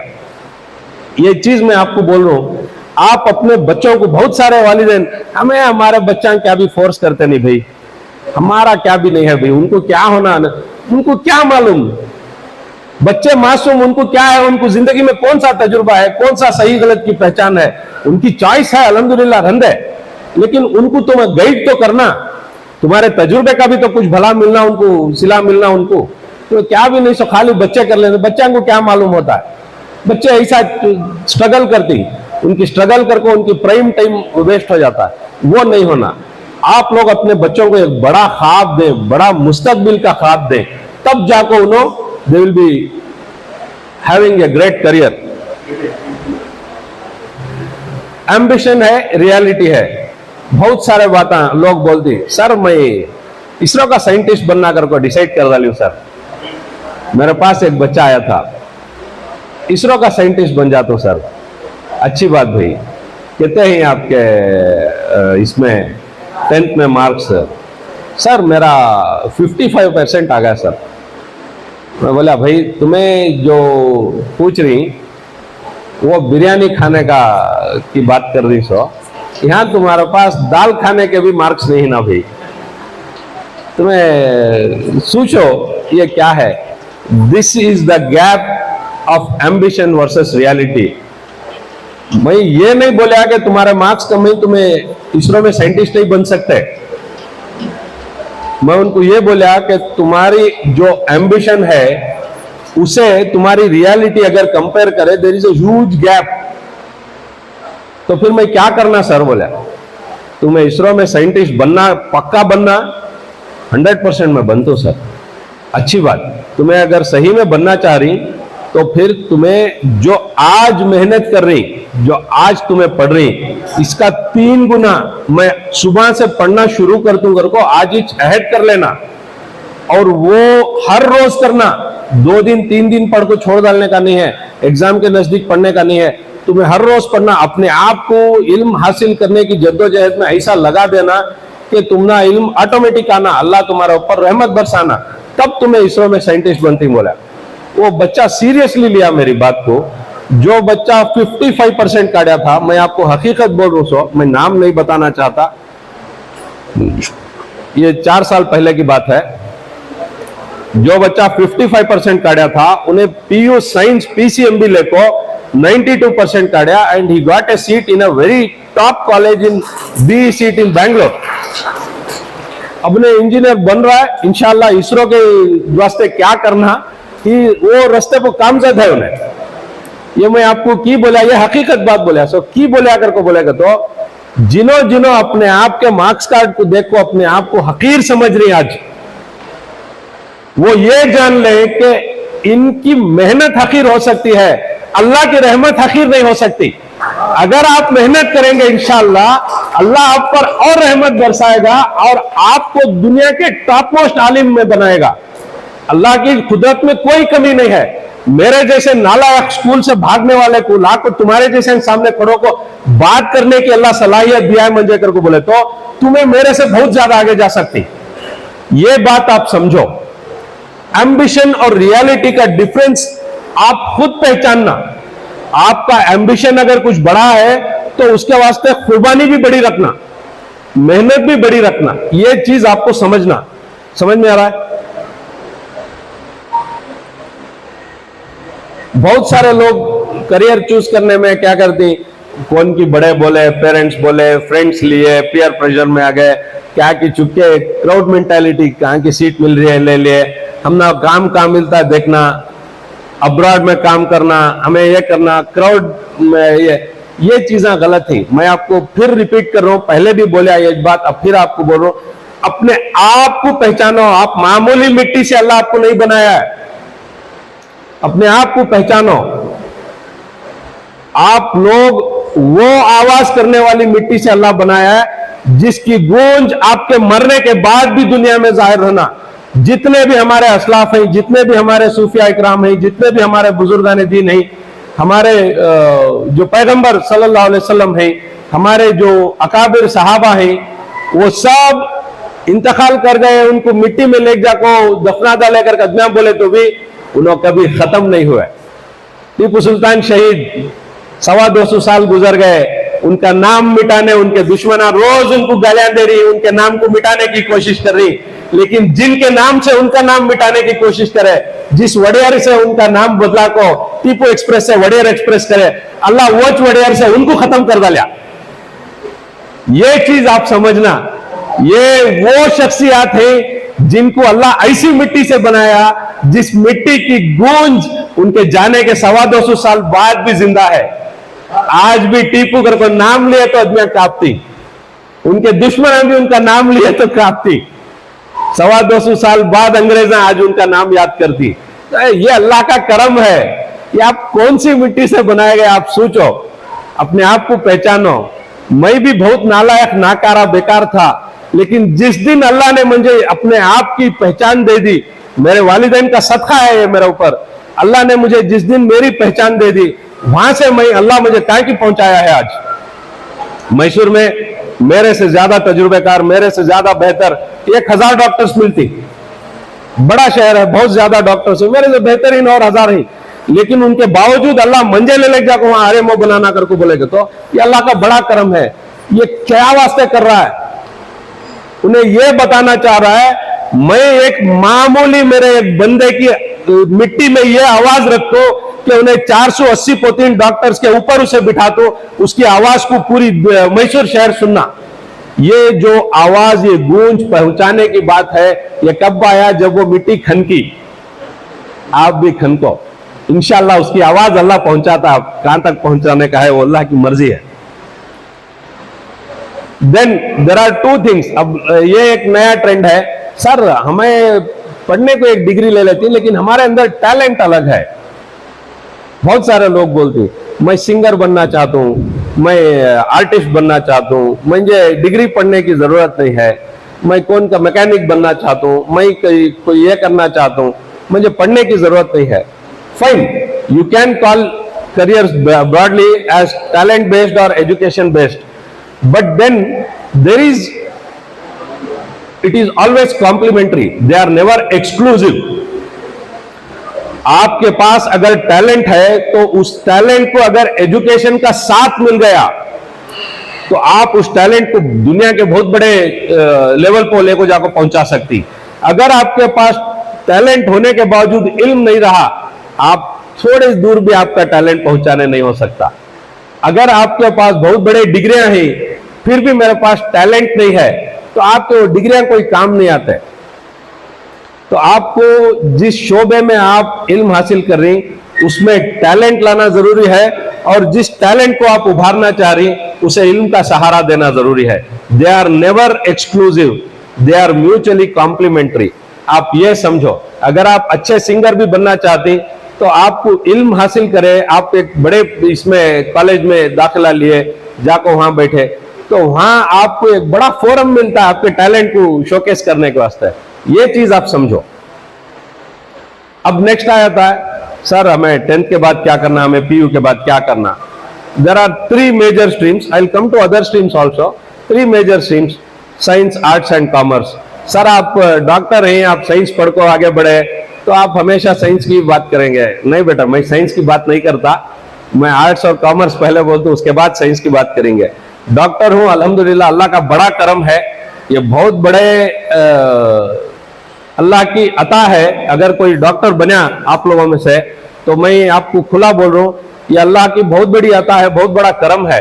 मेरे पास आप बोलेंगे सर क्या डॉक्टर्स, आप तो हर रोड में, हर इसमें क्लिनिक्स हैं, यही वहीं, लेकिन वो रोड की क्लिनिक पर भी बड़े बड़े आदमी आती, मेरे पास MLA आती, IAS ऑफिसर्स आती, IPS ऑफिसर्स आती, चार्टर्ड अकाउंटेंट्स आती। हमारा additional advocate general of Karnataka, he is my patient, I don't want to name but he is my patient. They come all the way from Bangalore just for 5 minutes of my consultation. और ये अल्लाह का करम है, ये अल्लाह सबको नसीब नहीं करता, अल्लाह का बड़ा करम है। अल्लाह मुझे अता करया, मेरे वालिदैन का सदका, मुझे मेरे बुजुर्गों का सदका। मैं अगर आप में से बने, अल्हम्दुलिल्लाह, बहुत बड़ा बेहतरीन प्रोफेशन है। नहीं, दूसरे प्रोफेशंस भी लिए तो क्या भी कम नहीं। हमें करियर चूज करने क्या चीजें लेना, मैं आप लोगों को शायद आपको मेरी बात यहां तक की समझ में आई।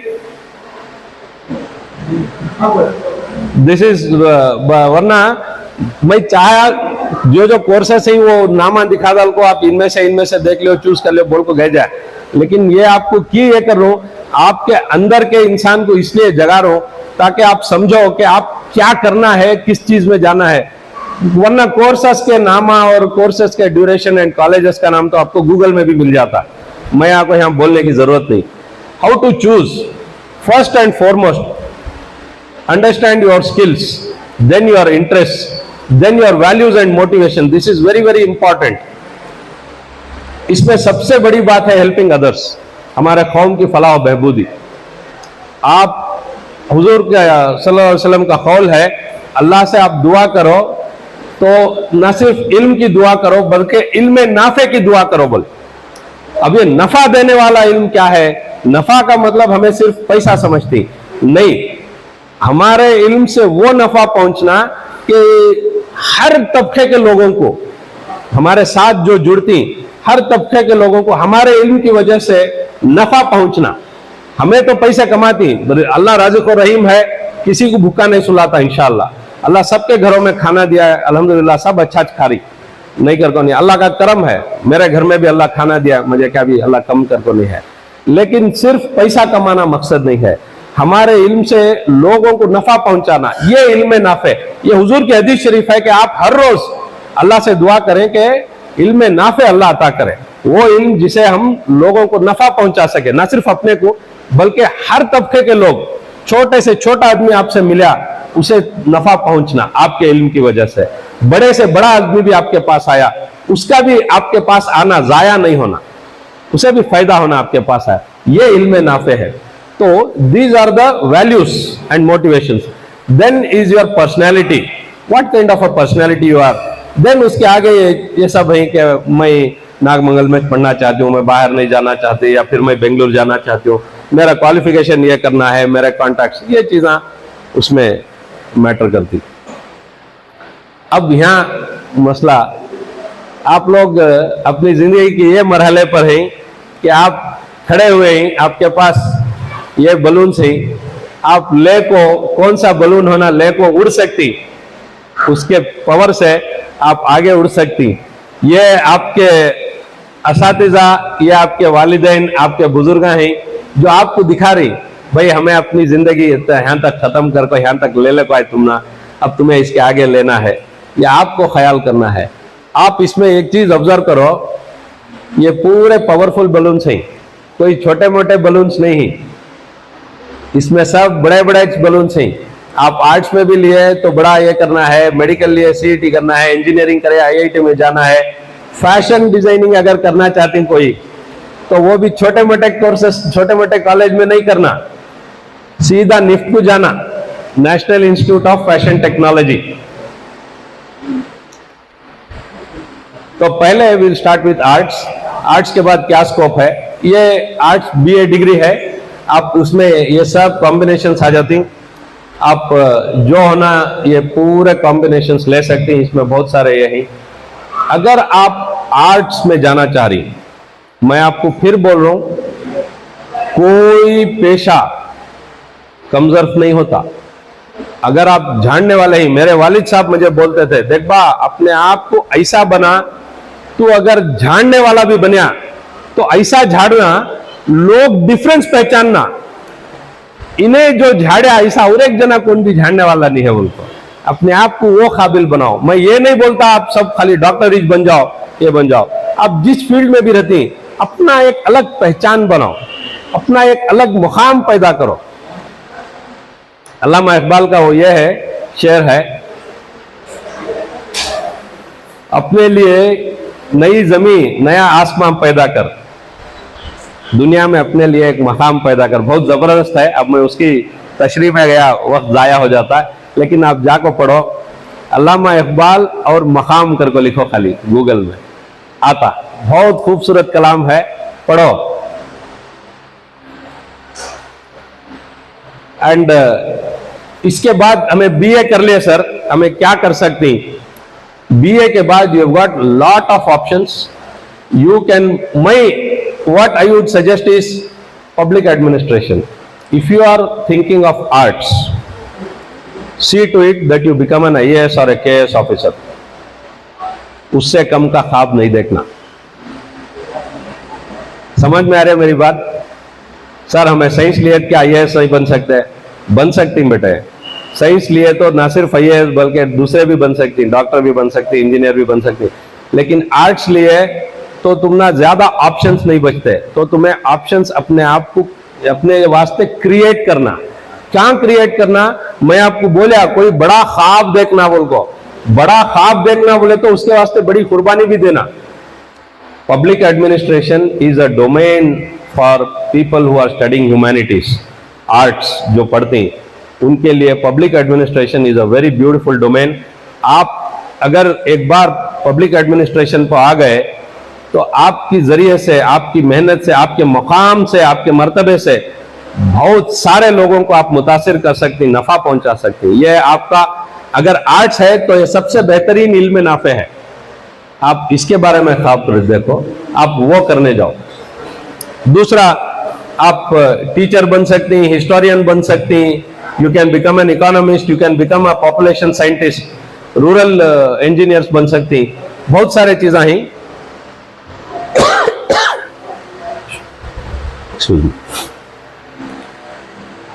Then there are other options arts में भी, where you have got MSW social work कर सकती, mass communication, journalism, investment analysts, travel tourism, psychologist बन सकती, secretarial practice, this is again a very good option। आपको secretarial practice का ये जो ये है इसमें भी बहुत सारे हैं, आप गूगल करें आपको उसमें मिल जाती।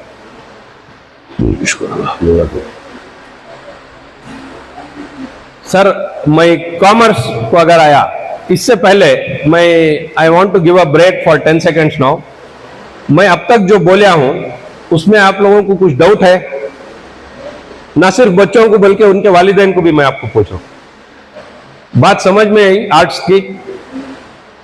जिनका आर्ट्स का ख्याल है उनके लिए बोलो, जो बच्चा आर्ट्स पढ़ रही या पढ़ना चाह रही। क्लारो, क्लैरिटी है? Now we'll go for commerce।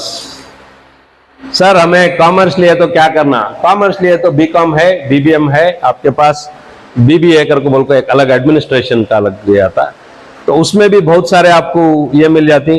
Finance, accounting, auditing में है, बैंकिंग है, टैक्सेशन है, आपका कंपनी सेक्रेटरी अगेन इसमें भी आता है। बट इसमें सबसे बेहतरीन, अगर आप कॉमर्स लेने का ख्वाब है आपका, सबसे बेहतरीन thing for you is CA, chartered accountant. Chartered accountant अपने फील्ड का वो बेहतरीन मुकाम है अकाउंटेंसी में, टैक्सेशन में, जहां पर पहुंचने के बाद आपको क्लाइंट्स की तलाश करने की जरूरत नहीं, क्लाइंट्स आपकी तलाश करते रहते। ये आपकी ये खूबी है चार्टर्ड अकाउंटेंट की कि उन्हें क्लाइंट्स ढूंढने की जरूरत नहीं पड़ती। अगर आप कॉमर्स में इंटरेस्टेड हैं तो घर को जाओ, वजू बनाओ, 2 रकात नफिल नमाज पढ़ो और पढ़ते ही बैठ को मुसल्ले पर बैठ को अल्लाह मैं कॉमर्स का ख्याल करको हूं, मुझे चार्टर्ड अकाउंटेंट बना करको बोल को दुआ करो। मैं आपको सही हकीकी बात बोल रहा हूं साहब, जिस दिन तुम्हें नियत कर लिए बड़े ख्वाब की, बड़े मुस्तकबिल की, उस दिन आप देखते हैं अल्लाह की रहमत आपकी जिंदगियों में नाजिल होने लग जाती है।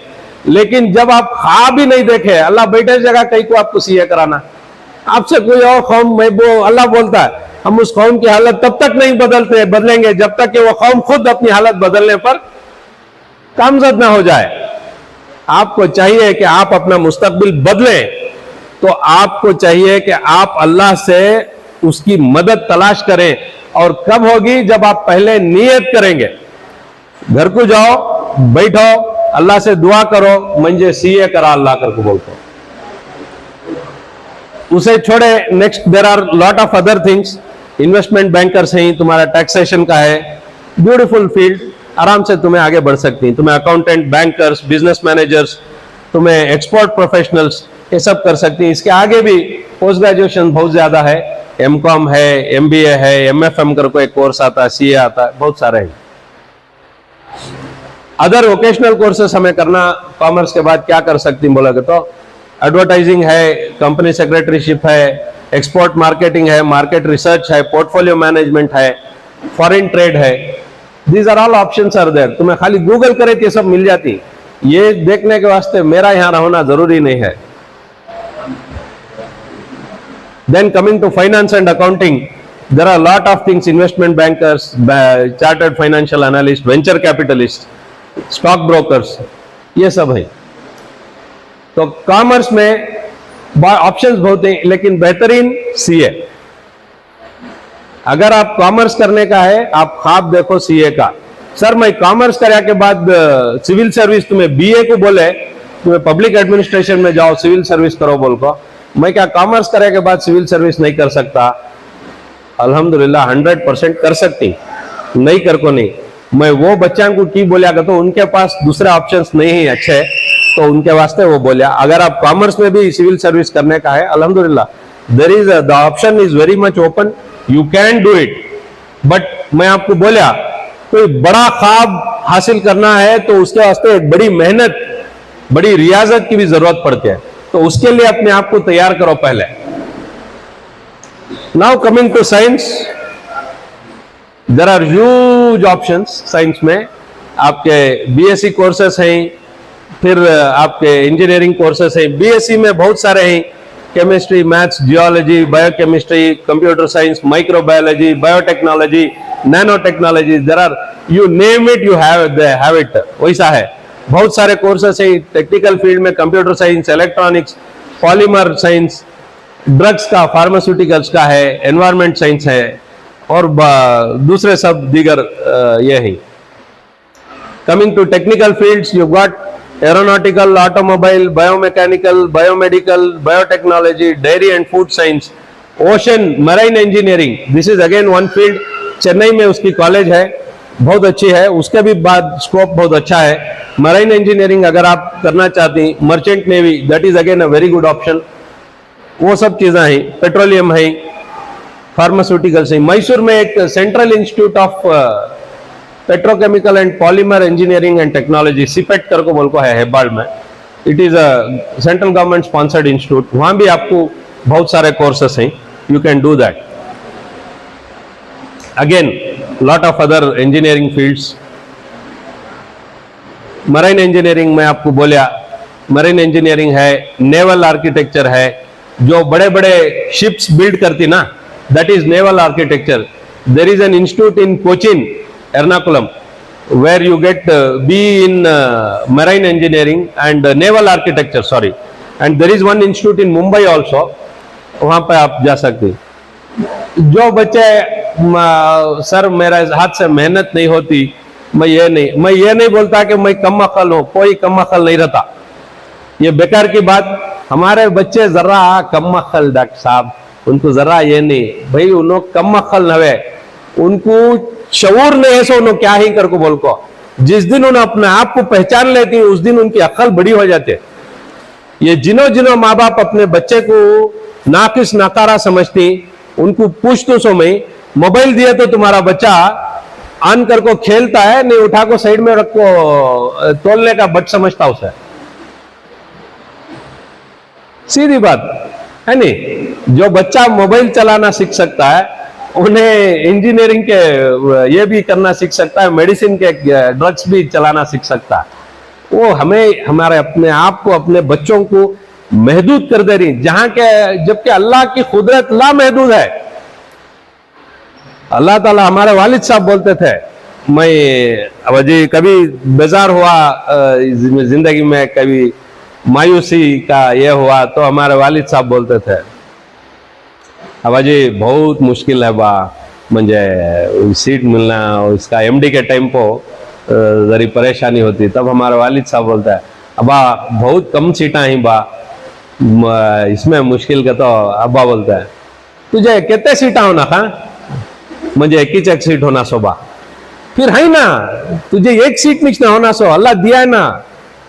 तू कौन सी दुनिया में जी रहा रे, तुझे अक्ल नहीं है, पत्थर से पानी निकालने वाला खुदा तुझे अगर एक सीट देने को कादिर नहीं है करके बोला तो तेरी कम्मखली वो, उसकी कुदरत में कमी नहीं है, तुझे पूछना नहीं आ रहा बोलते थे उन्होंने। मैं आप लोगों को उनका पैगाम आप तक पहुंचाता हूं। अल्लाह की कुदरत इतनी जबरदस्त है, पत्थर से पानी निकालता है। सिर्फ एक पैगंबर की प्यास और उनके मां की एक जुस्तजू, उनकी तड़प ऐसी थी कि अल्लाह उनके एड़ियों के मारने से पानी निकाल दिया। ये अल्लाह की कुदरत की निशानी है और ताक़यामत तक जिंदा रखा है। आज भी वो जमजम में कहां से पानी आ रहा है, उतने बड़े रेगिस्तान में सिर्फ एक कुआं जिसमें कि इतना पानी है कि लोग निकालते रहते भी कमिश नहीं हो रहा है। ये अल्लाह की कुदरत की निशानी है। अल्लाह ताला बोलता है ये सफा और मरवा जो है, आप अगर इसे हरम को गए, अल्लाह आपको उम्रा का या हज की सादत दिया, अल्लाह का करम है, मेरे बुजुर्गों का सदका, अल्लाह मैं जाको आया हूं। अगर वहां गए, वहां कुरान शरीफ की आयत लिखो है, इन्न सफा वल मरवा मिन शाइरिल्लाह, बेशक सफा और मरवा अल्लाह की निशानियों में से है। बोल को आखिर ये अल्लाह की क्या निशानी है? समझो ये वो बंजर पहाड़ी जहां कुछ नहीं हो सकता था, लेकिन मैं यहां ऐसा चश्मा जारी किया हूं ता कयामत तक वो सूखेगा नहीं। ये मेरी निशानी है मेरे बंदे, तो समझ मैं ऐसी बंजर जगह में भी दुनिया का सबसे बेहतरीन पानी निकाल सकता हूं, तो क्या तेरे दिल में इल्म का चश्मा नहीं निकाल सकता? अल्लाह की कुदरत नहीं है कि हमारे दिलों में इल्म का चश्मा नहीं निकाल सकता है? हम ना वो तड़प नहीं है, हमारे अंदर वो जुस्तजू नहीं है। अपने आप को कमतर, नाकिस, नाकारा और कम अकल समझने वाले बच्चे वो आइडिया को यहां फाड़ को सट डाल को जाओ, यहां से बाहर जाने के वक्त समझ जाओ तुम्हें दुनिया को टॉप करने की ताकत रखती है। अल्लाह की कुदरत तुमने टॉप कराने पर कादिर है, बशर्ते कि तुम्हें खुद करना चाहे तो। मैं आपको एग्जाम्पल दिया, 50 को 3% SLC में काढ़िया सो बच्चा बेंगलुरु के एक टॉप के इंजीनियरिंग कॉलेज में आज उन्हें सेकेंड ईयर इंजीनियरिंग कंप्लीट कर ले को है, और इंशाल्लाह उन्हें इसरो का साइंटिस्ट भी बनता है और टॉप भी करता। कि अपने आप को पहचान डालिया, उन्हें अपने आप को एक नाकारा, नाकिस 50 को 3% वाला बच्चा समझता था। सो आज उन्हें इसरो का, मैं इसरो छोड़ा दूसरा नहीं जाता, मैं इसरो का साइंटिस्ट बन गया। और अल्लाह उसे बनाता है, अल्लाह कादिर है उसे बनाने पर। कब? जब उसके अंदर वो जुस्तजू पैदा हो गई। आप लोग अपने आप को पहचाने, अपने बच्चों को पहचाने। आपके बच्चों में अल्लाह ने बड़ी ताकत दे रखी है, उस ताकत को उभारें, अपने बच्चों की उस ताकत को उभारें और अल्लाह से उनके लिए रहमत की दुआ करें। इंशाअल्लाह आप देखेंगे अल्लाह की रहमत आपकी जिंदगियों में नाजिल होगी, इंशाअल्लाह आपके बच्चों की जिंदगियों में नाजिल होगी। अब जो लोग फिर भी मेहनत नहीं करना चाहते, अपने आप को पहचानना नहीं चाहते, जो अपनी मिट्टी की खनक को दुनिया तक पहुंचाना नहीं चाहते, जो अपनी गूंज को अपनी मरने के बाद भी बाकी रखना नहीं चाहते, उनके लिए भी अल्लाह फिर भी रास्ते खोला है। 3 साल के पॉलिटेक्निक डिप्लोमा कोर्स है, तुम्हें यह भी कर ले, फिर भी एक कोर्स है कि एक लेवल में इंजीनियरिंग कर सकती। इसमें भी बहुत सारे ऑप्शन है। तुम्हें दूसरे इंडस्ट्रियल बायोकेमिस्ट्री, न्यूट्रिशन, दूसरे भी कोर्सेस हैं, ये सब करे जाए। फिशरीज और एक बड़े डिपार्टमेंट्स हैं, शोबे हैं, जो हमें ज्यादातर नहीं जानते, हमारे बच्चे ज्यादातर नहीं जाते।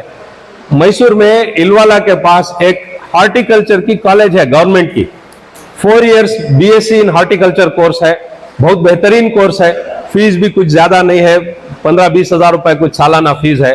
बच्चा इंशाल्लाह अच्छे मार्क्स कार्ड को वहां अगर ले लिया, उन्हें हॉर्टिकल्चर में असिस्टेंट डायरेक्टर को रिटायर हो सकता, वो ये सर्विस ज्वाइन कर सकता। बहुत अच्छी फील्ड है। फिशरीज की मंगलूर में एक कॉलेज है, वहां भी बहुत अच्छा ऑप्शन है। Marine science I have told you, environmental science, ये सब चीजें हैं, ये ऑप्शन हैं। आप अपने आप को एक्सप्लोर कर सकते हैं, क्या करे जाए उनको। Now coming to medical science, मैं अपना शोबा की फर्स्ट बोल यानी सर तुम्हें डॉक्टर ही खाली डॉक्टर की बात करे, मैं लास्ट रखा बेटा, मेरा होना होगा लास्ट रखा।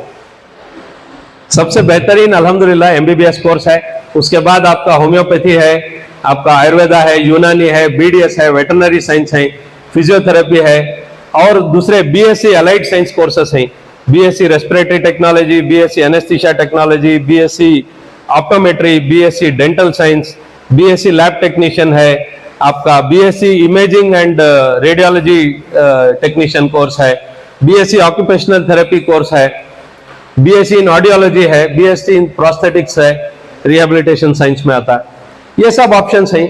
बहुत सारे कॉलेजेस में अब ये कोर्स स्टार्ट हो गई, आप जहां भी देख सकते हैं। अपने आप को हेल्थ केयर में आए, आप डॉक्टर बनाओ, एंडोक्राइनोलॉजिस्ट बनाओ, डेंटिस्ट बनाओ, कार्डियोलॉजिस्ट बनाओ, क्रिटिकल केयर स्पेशलिस्ट बनाओ, सर्जन बनाओ, आपके लिए फील्ड ओपन है। जहां तक आप तैरना चाहती हैं अल्लाह आपको वहां तक लेको जाता, कोई एंड नहीं है। मेडिकल साइंस में कोई फाइनाइट एंड नहीं है। जो टीचर्स पढ़ाते रहती उन्होंने भी खुद पढ़ते रहती। मैं खुद आपको बोलिया 46 ईयर्स मेरी एज है, मैं आज भी एक पोस्ट ग्रेजुएट डिप्लोमा कर ले को हूं हॉस्पिटल एडमिनिस्ट्रेशन में। There are lot of things, plastic surgeon, physiotherapy, occupational therapy, ये सब हैं। And apart from medical there are nursing, pharmacy, optician, dark room assistant, radiographers, ये सब, सैनिटरी इंस्पेक्टर्स, ये सब है। Then there are other options, hotel industry, hotel management के courses हैं, उसमें भी आपको ऑप्शंस हैं। उसमें भी 3 years diploma and 3 years BSc and उसमें MHM, master in hotel management, वो सब है।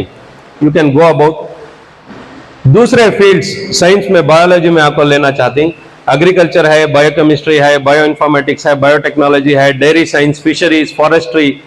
Forestry is again very good option. You can join, you can finish that course. And उसका एक यूपीएससी में एक एग्जाम आता है, इंडियन फॉरेस्ट सर्विस। आपको ज्वाइन करें, you will become conservator of forest. बहुत अच्छा पोस्ट है, that is equal to IAS and IPS के लेवल पर है। आप वो भी ऑप्शन देख सकते हैं। देन अगेन आर्किटेक्चर है, आप बी आर्क भी कर सकते हैं, उसके आगे एम आर्क करके आर्किटेक्ट का आपको ऑप्शंस मिलती है। होम साइंस में बहुत सारे ऑप्शंस आपको मिल जाती, clothing, textile, human development, family resource management, ये सब चीजें, साइकोलॉजिस्ट, ये सब बन सकती हैं आप। एंड एजुकेशन में टीचर्स बन सकती हैं, उसके लिए आपको 2 इयर्स बीएड डिप्लोमा है और उसके बाद बीएड है, डिग्री कर सकती हैं आप। उसके आगे आप जहां, मैं बोले आपको, जहां तक आपकी रसाई है अल्लाह आपको वहां तक लेको जाते रहता है। Some people want to become air hostess, the guest relations faculty, ये भी आपको हॉस्पिटैलिटी इंडस्ट्री में आता है। You have to have a graduation, they ask for a graduate and this thing, उसके साथ आपको ये कर सकते हैं। और बहुत सारे ऑफ बीट कोर्सेस, सर पढ़ना नहीं चाहते, हमें ज्यादा, हमें ये करना नहीं चाहते, दूसरे options. There are lot of things, pet grooming, hair styling, acting, video jockey, makeup artist, cosmetology, singer, musician, ये सब है। बट मैं आपको बोला एक बात, हुजूर दुआ करने का हुक्म क्या दिए, इल्म नाफे की बात करें। तो आपके इल्म से वो होना कि हर तबके के लोगों को आपके इल्म की वजह से नफा पहुंचना, तो ये सब चीजों में बहुत महदूद नफा पहुंचता है। मैं ये नहीं बोलता कि कोई कमतर कोर्सेस हैं या फिर कमतर फील्ड्स हैं, बट इससे आप कौम का या अपनी सोसाइटी का कुछ ज्यादा भला करने में इख्तियार नहीं रखते। तो these are last things that I, that's why I have kept them last. There is one very specific thing I wanted to tell you. There is something called National Defense Academy, NDA. PU के बाद वो exam है, बहुत tough exam रहता है। सिर्फ ये option की दिया आपको करके बोले तो आपको पहचान रंद है। अगर एनडीए में आपका सिलेक्शन हो गया तो राइट फ्रॉम डे 1 आपको कोई फीस देने नहीं पड़ती। आपको डिफेंस में बड़े पोस्ट में, that is equal to IAS and IPS, defence में, this is civilian forces, this thing services, that is defence services. You will start as a very big officer directly, equivalent to SP rank. इसमें तुम defence में आता है। You will be into very big post, but the exam is really very tough. तुम्हें join करते ही तुम ना immediate first day से गवर्नमेंट खुद स्टाइपेंड देते तुम ना कॉलेज में एडमिशन के वक्त। उसके बाद तुम्हें कंप्लीट कर लिया के बाद इमीडिएट गवर्नमेंट काम भी देते डिफेंस में। This is a very good option, keep it if you have an idea.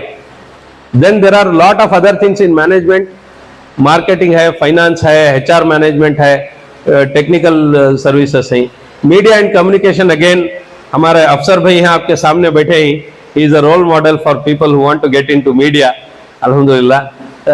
बहुत सारे इसमें options बचती। Now coming to the end, मैं अपने बात को इख्तिताम तक पहुंचाना चाह रहा हूं। मैं फिर जहां से शुरू कराया मैं वहां कुछ वापस आ रहा हूं। अगर आप जिंदगी में कुछ बड़ा अचीव करना चाहते हैं, आपका एक ये है तो पहले बड़ा ख्वाब देखो, एक बड़ा गोल सेट करो, एक मुस्तकबिल के वास्ते आपको एक बड़ा एम रखो, और जब वो आप बड़ा ख्वाब देखे, उस ख्वाब को पूरा करने के वास्ते आपके पास 4P होना। एक सबसे पहला purpose, then passion, then possibility, then power. ये फोर्थ जो है नहीं, ये अल्लाह देता सो। मैं आपके सामने आके खड़ा हूं तो ये इसलिए है कि ये चीज अल्लाह मुझे अता कर दे, ये मैं हासिल नहीं कर, ये अता कर सो अल्लाह। ये पहले 3 चीजें जो थे, ये मेरे अंदर मेरे वालिदैन डाले। पहले मुझे एक सेंस ऑफ पर्पस दिए। मैं आपको, आप मेरी बात आप तक पहुंचे, अल्लाह करे कि मेरी ये दिल की बात है, मैं अल्लाह करे, मैं अल्लाह से दुआ गो हूं कि मेरी बात आपके दिलों में असर करे। आप अपनी जिंदगी का एक पर्पस, एक मकसद, बड़ा एक गोल सेट करो। If you don't have a purpose you will never succeed. ये पर्पस हुआ, वो पर्पस को अचीव करने एक पैशन, एक जुनून, एक जुस्तजू होना, तुमना एक मेहनत करने का जज्बा होना। जिस दिन तुम्हारे अंदर वो जज्बा आता है, वो पैशन आता है, वो जुनून आता है, उस दिन तुमना पॉसिबिलिटीज खुलते जाते, खुद ब खुद अल्लाह रास्ते खोलते जाता है। अल्लाह की रहमत तुम्हारे ऊपर नाजिल होती हुई तुम्हें खुद फील करती, तुमना दिखता हो, तुमना अल्लाह किस किस के पास से किससे किस जुड़ाता है, कहां की भेजता है, तुमना वहां से पॉसिबिलिटीज खुलती। और जब वो पॉसिबिलिटीज खुले टेम्पो तुम्हें ये पर्पस और जुनून साथ में मिलाने को करती, तब अल्लाह क्या करता है, मेरे बंदे तू मेरे से उम्मीद रखते हुए, मेरी कुदरत को पुकारते हुए, तू अपने दिन रात, अपनी जिंदगी, अपनी जवानी मोबाइल में भी, इसमें भी सर्फ करना नहीं, सो मेहनत कर को मेरे इसमें मेरे ऊपर ईमान रखो करया। आज मैं तुझे मेरी ताकत का नमूना बना दे तू, और मैं तुझे लोगों के सामने ऐसा बना को पेश कर दूं कि तुझे देखे अल्लाह, तो जब तुझे लोग देखें तो अल्लाह की कुदरत का नमूना बनकर पहचाने तुझे। ये मैं आपको बोल रहा हूं, आप जिस दिन ये चीज अचीव कर लेंगे, आप न सिर्फ आप बल्कि एक रहेंगे। मैं डॉक्टर नयाज पाशा हूं, मेरे अंदर कोई खूबी नहीं थी, मेरे अंदर कोई काबिलियत नहीं थी, रास्ते पर टिक्कियां भी लट्ठू खेलने वाला नालायक बच्चा था, मैं स्कूल से भाग को जाने वाला बच्चा था, लोगों से, माँ बाप से झूठ बोलने वाला बच्चा था। वैसे बच्चे को अल्लाह ऐसा लेने को आया, जब मेरे वालिदैन मेरे जिंदगी का एक मकसद बना को दिए, और उस मकसद को अचीव करने का मेरे अंदर जज्बा पैदा करे, और मेरे वास्ते अल्लाह जब पॉसिबिलिटीज खोलिया, आज अल्लाह ये इख्तिदार दिया कि ನೀವು ಬಿಡಿ ಸಾರ್, ನೀವು ಎಲ್ಲೋದು ಗೆದ್ಕೊಂಡ್ ಬಂದ್ಬಿಡ್ತೀರಾ, ನಿಮ್ಗೆ ಏನಿಲ್ಲ, ये ಗೈರಾಮ್ बोलती, ನಯಾಜ್ಗೆ ಹೇಳ್ಬಿಟ್ರೆ ಮುಗಿತಪ್ಪ, ಅವನ್ ಹ್ಯಾಂಡಲ್ ಮಾಡ್ಬಿಡ್ತಾನೆ, ಬಿಟ್ಬಿಡು, ತಲೆ ಕೆಡಿಸ್ಕೋಬೇಡ। ये कैसा हो रहा है? उनको मेरे ऊपर कॉन्फिडेंस कहां से आ रहा है? ये अल्लाह की कुदरत है, अल्लाह उसकी ताकत का नमूना बना को मुझे पेश कर रहा। ये मेरे अंदर की कोई काबिलियत नहीं है। ये आप अपने आप को पहचानो, आप समझो। ये जो बच्चे आप लोग बैठे हैं, मेरी आज तबीयत ठीक नहीं, मैं आने के टाइम को गोली खा ले को, रात को भी गोली खा को, लेकिन फिर भी हिम्मत नहीं हारा, मैं आया गाड़ी चला ले को। मेरी ताकत कम थी, आज मेरी आवाज भी जरा ये है, मेरी होती ये नहीं है, लेकिन फिर भी आया। की आया? आप लोगों के वास्ते आया। ये जो बच्चे, नौजवान बच्चे यहाँ पर, हमारे मासूम बच्चे बैठे हैं, ये हमारी कौम का, हमारी उम्मत का मुस्तकबिल है। मेरे यहाँ आकर आप लोगों से मुखातिब होने पर 2 लोगों की भी जिंदगी तब्दील हो गई। मैं समझता हूं मेरा यहाँ आना कामयाब हो गया। मेरा मकसद यह था कि आप लोग अपने आप को पहचाने, आप देखें कि आपके अंदर क्या अल्लाह ने खूबी डाल रखी है। आप मामूली मिट्टी से नहीं बने। मैं आपको बोल रहा हूं, कुरान शरीफ खोलो, सूरह रहमान खोलो, पढ़ो, अल्लाह क्या बोल रहा है पढ़ो, उसकी बात कुछ समझो। मामूली मिट्टी से बनाया बोल देता तो बात खत्म थी, लेकिन उन्हें वैसा नहीं बोला, खनकने वाली मिट्टी से बनाया करके बोला। वो खनकाट तुम्हारे अंदर, वो आवाज पैदा होना कि आपके बाद भी आपकी गूंज जिंदा रहना, वो अल्लाह की कुदरत का नमूना अल्लाह आपको बनाता। तब कब होता है? जब आप अपने आप को पहचानती और अपने आप को एक बड़ा मुस्तकबिल का ख्वाब देती, और वो ख्वाब को पूरा करने के वास्ते अपने आप को, अपनी जवानी को सर्फ कर देती, दिन रात उसके ऊपर मेहनत करती, एक जुस्तजू, एक जज्बा, एक अपने अंदर वो एक ख्वाहिश, एक आग पैदा करती, और वो आग जो अल्लाह उभारता है, तब अल्लाह की रहमत ऐसी आती है कि उस आग से ऐसी रोशनी पैदा करता है, ऐसा नूर पैदा करता है कि आपसे न सिर्फ आपके खानदान का भला होता है, न सिर्फ आपकी कौम का भला होता है, बल्कि पूरी उम्मत को आपसे फायदा पहुंचता है। मैं आखिर में अल्लाह से दुआ गो हूं कि अल्लाह हमारे यहाँ जुड़ने को अल्लाह अपने हबीब के सदक़े कबूल फरमाए, और जो बच्चे यहाँ आए, जो बच्चे यहाँ ना आ पाए, जो बच्चों को मालूमात तक नहीं है, अल्लाह उन बच्चों की भी हमारे तरीके से नहीं हो सका, किसी और के जरिए से उनकी रहनुमाई करे, अल्लाह वो बच्चों का भी मुस्तकबिल नेक करे।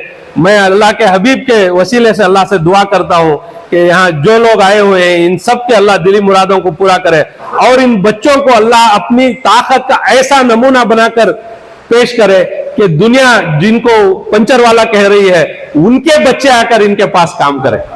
इंशाअल्लाह अल्लाह वो दिन लाएगा, अल्लाह वो दिन लाएगा कि आप लोगों की वजह से हमारी दीन का, हमारे उम्मत का, हमारी कौम का अल्लाह और इज्जत और मर्तबा बुलंद करेगा इंशाअल्लाह।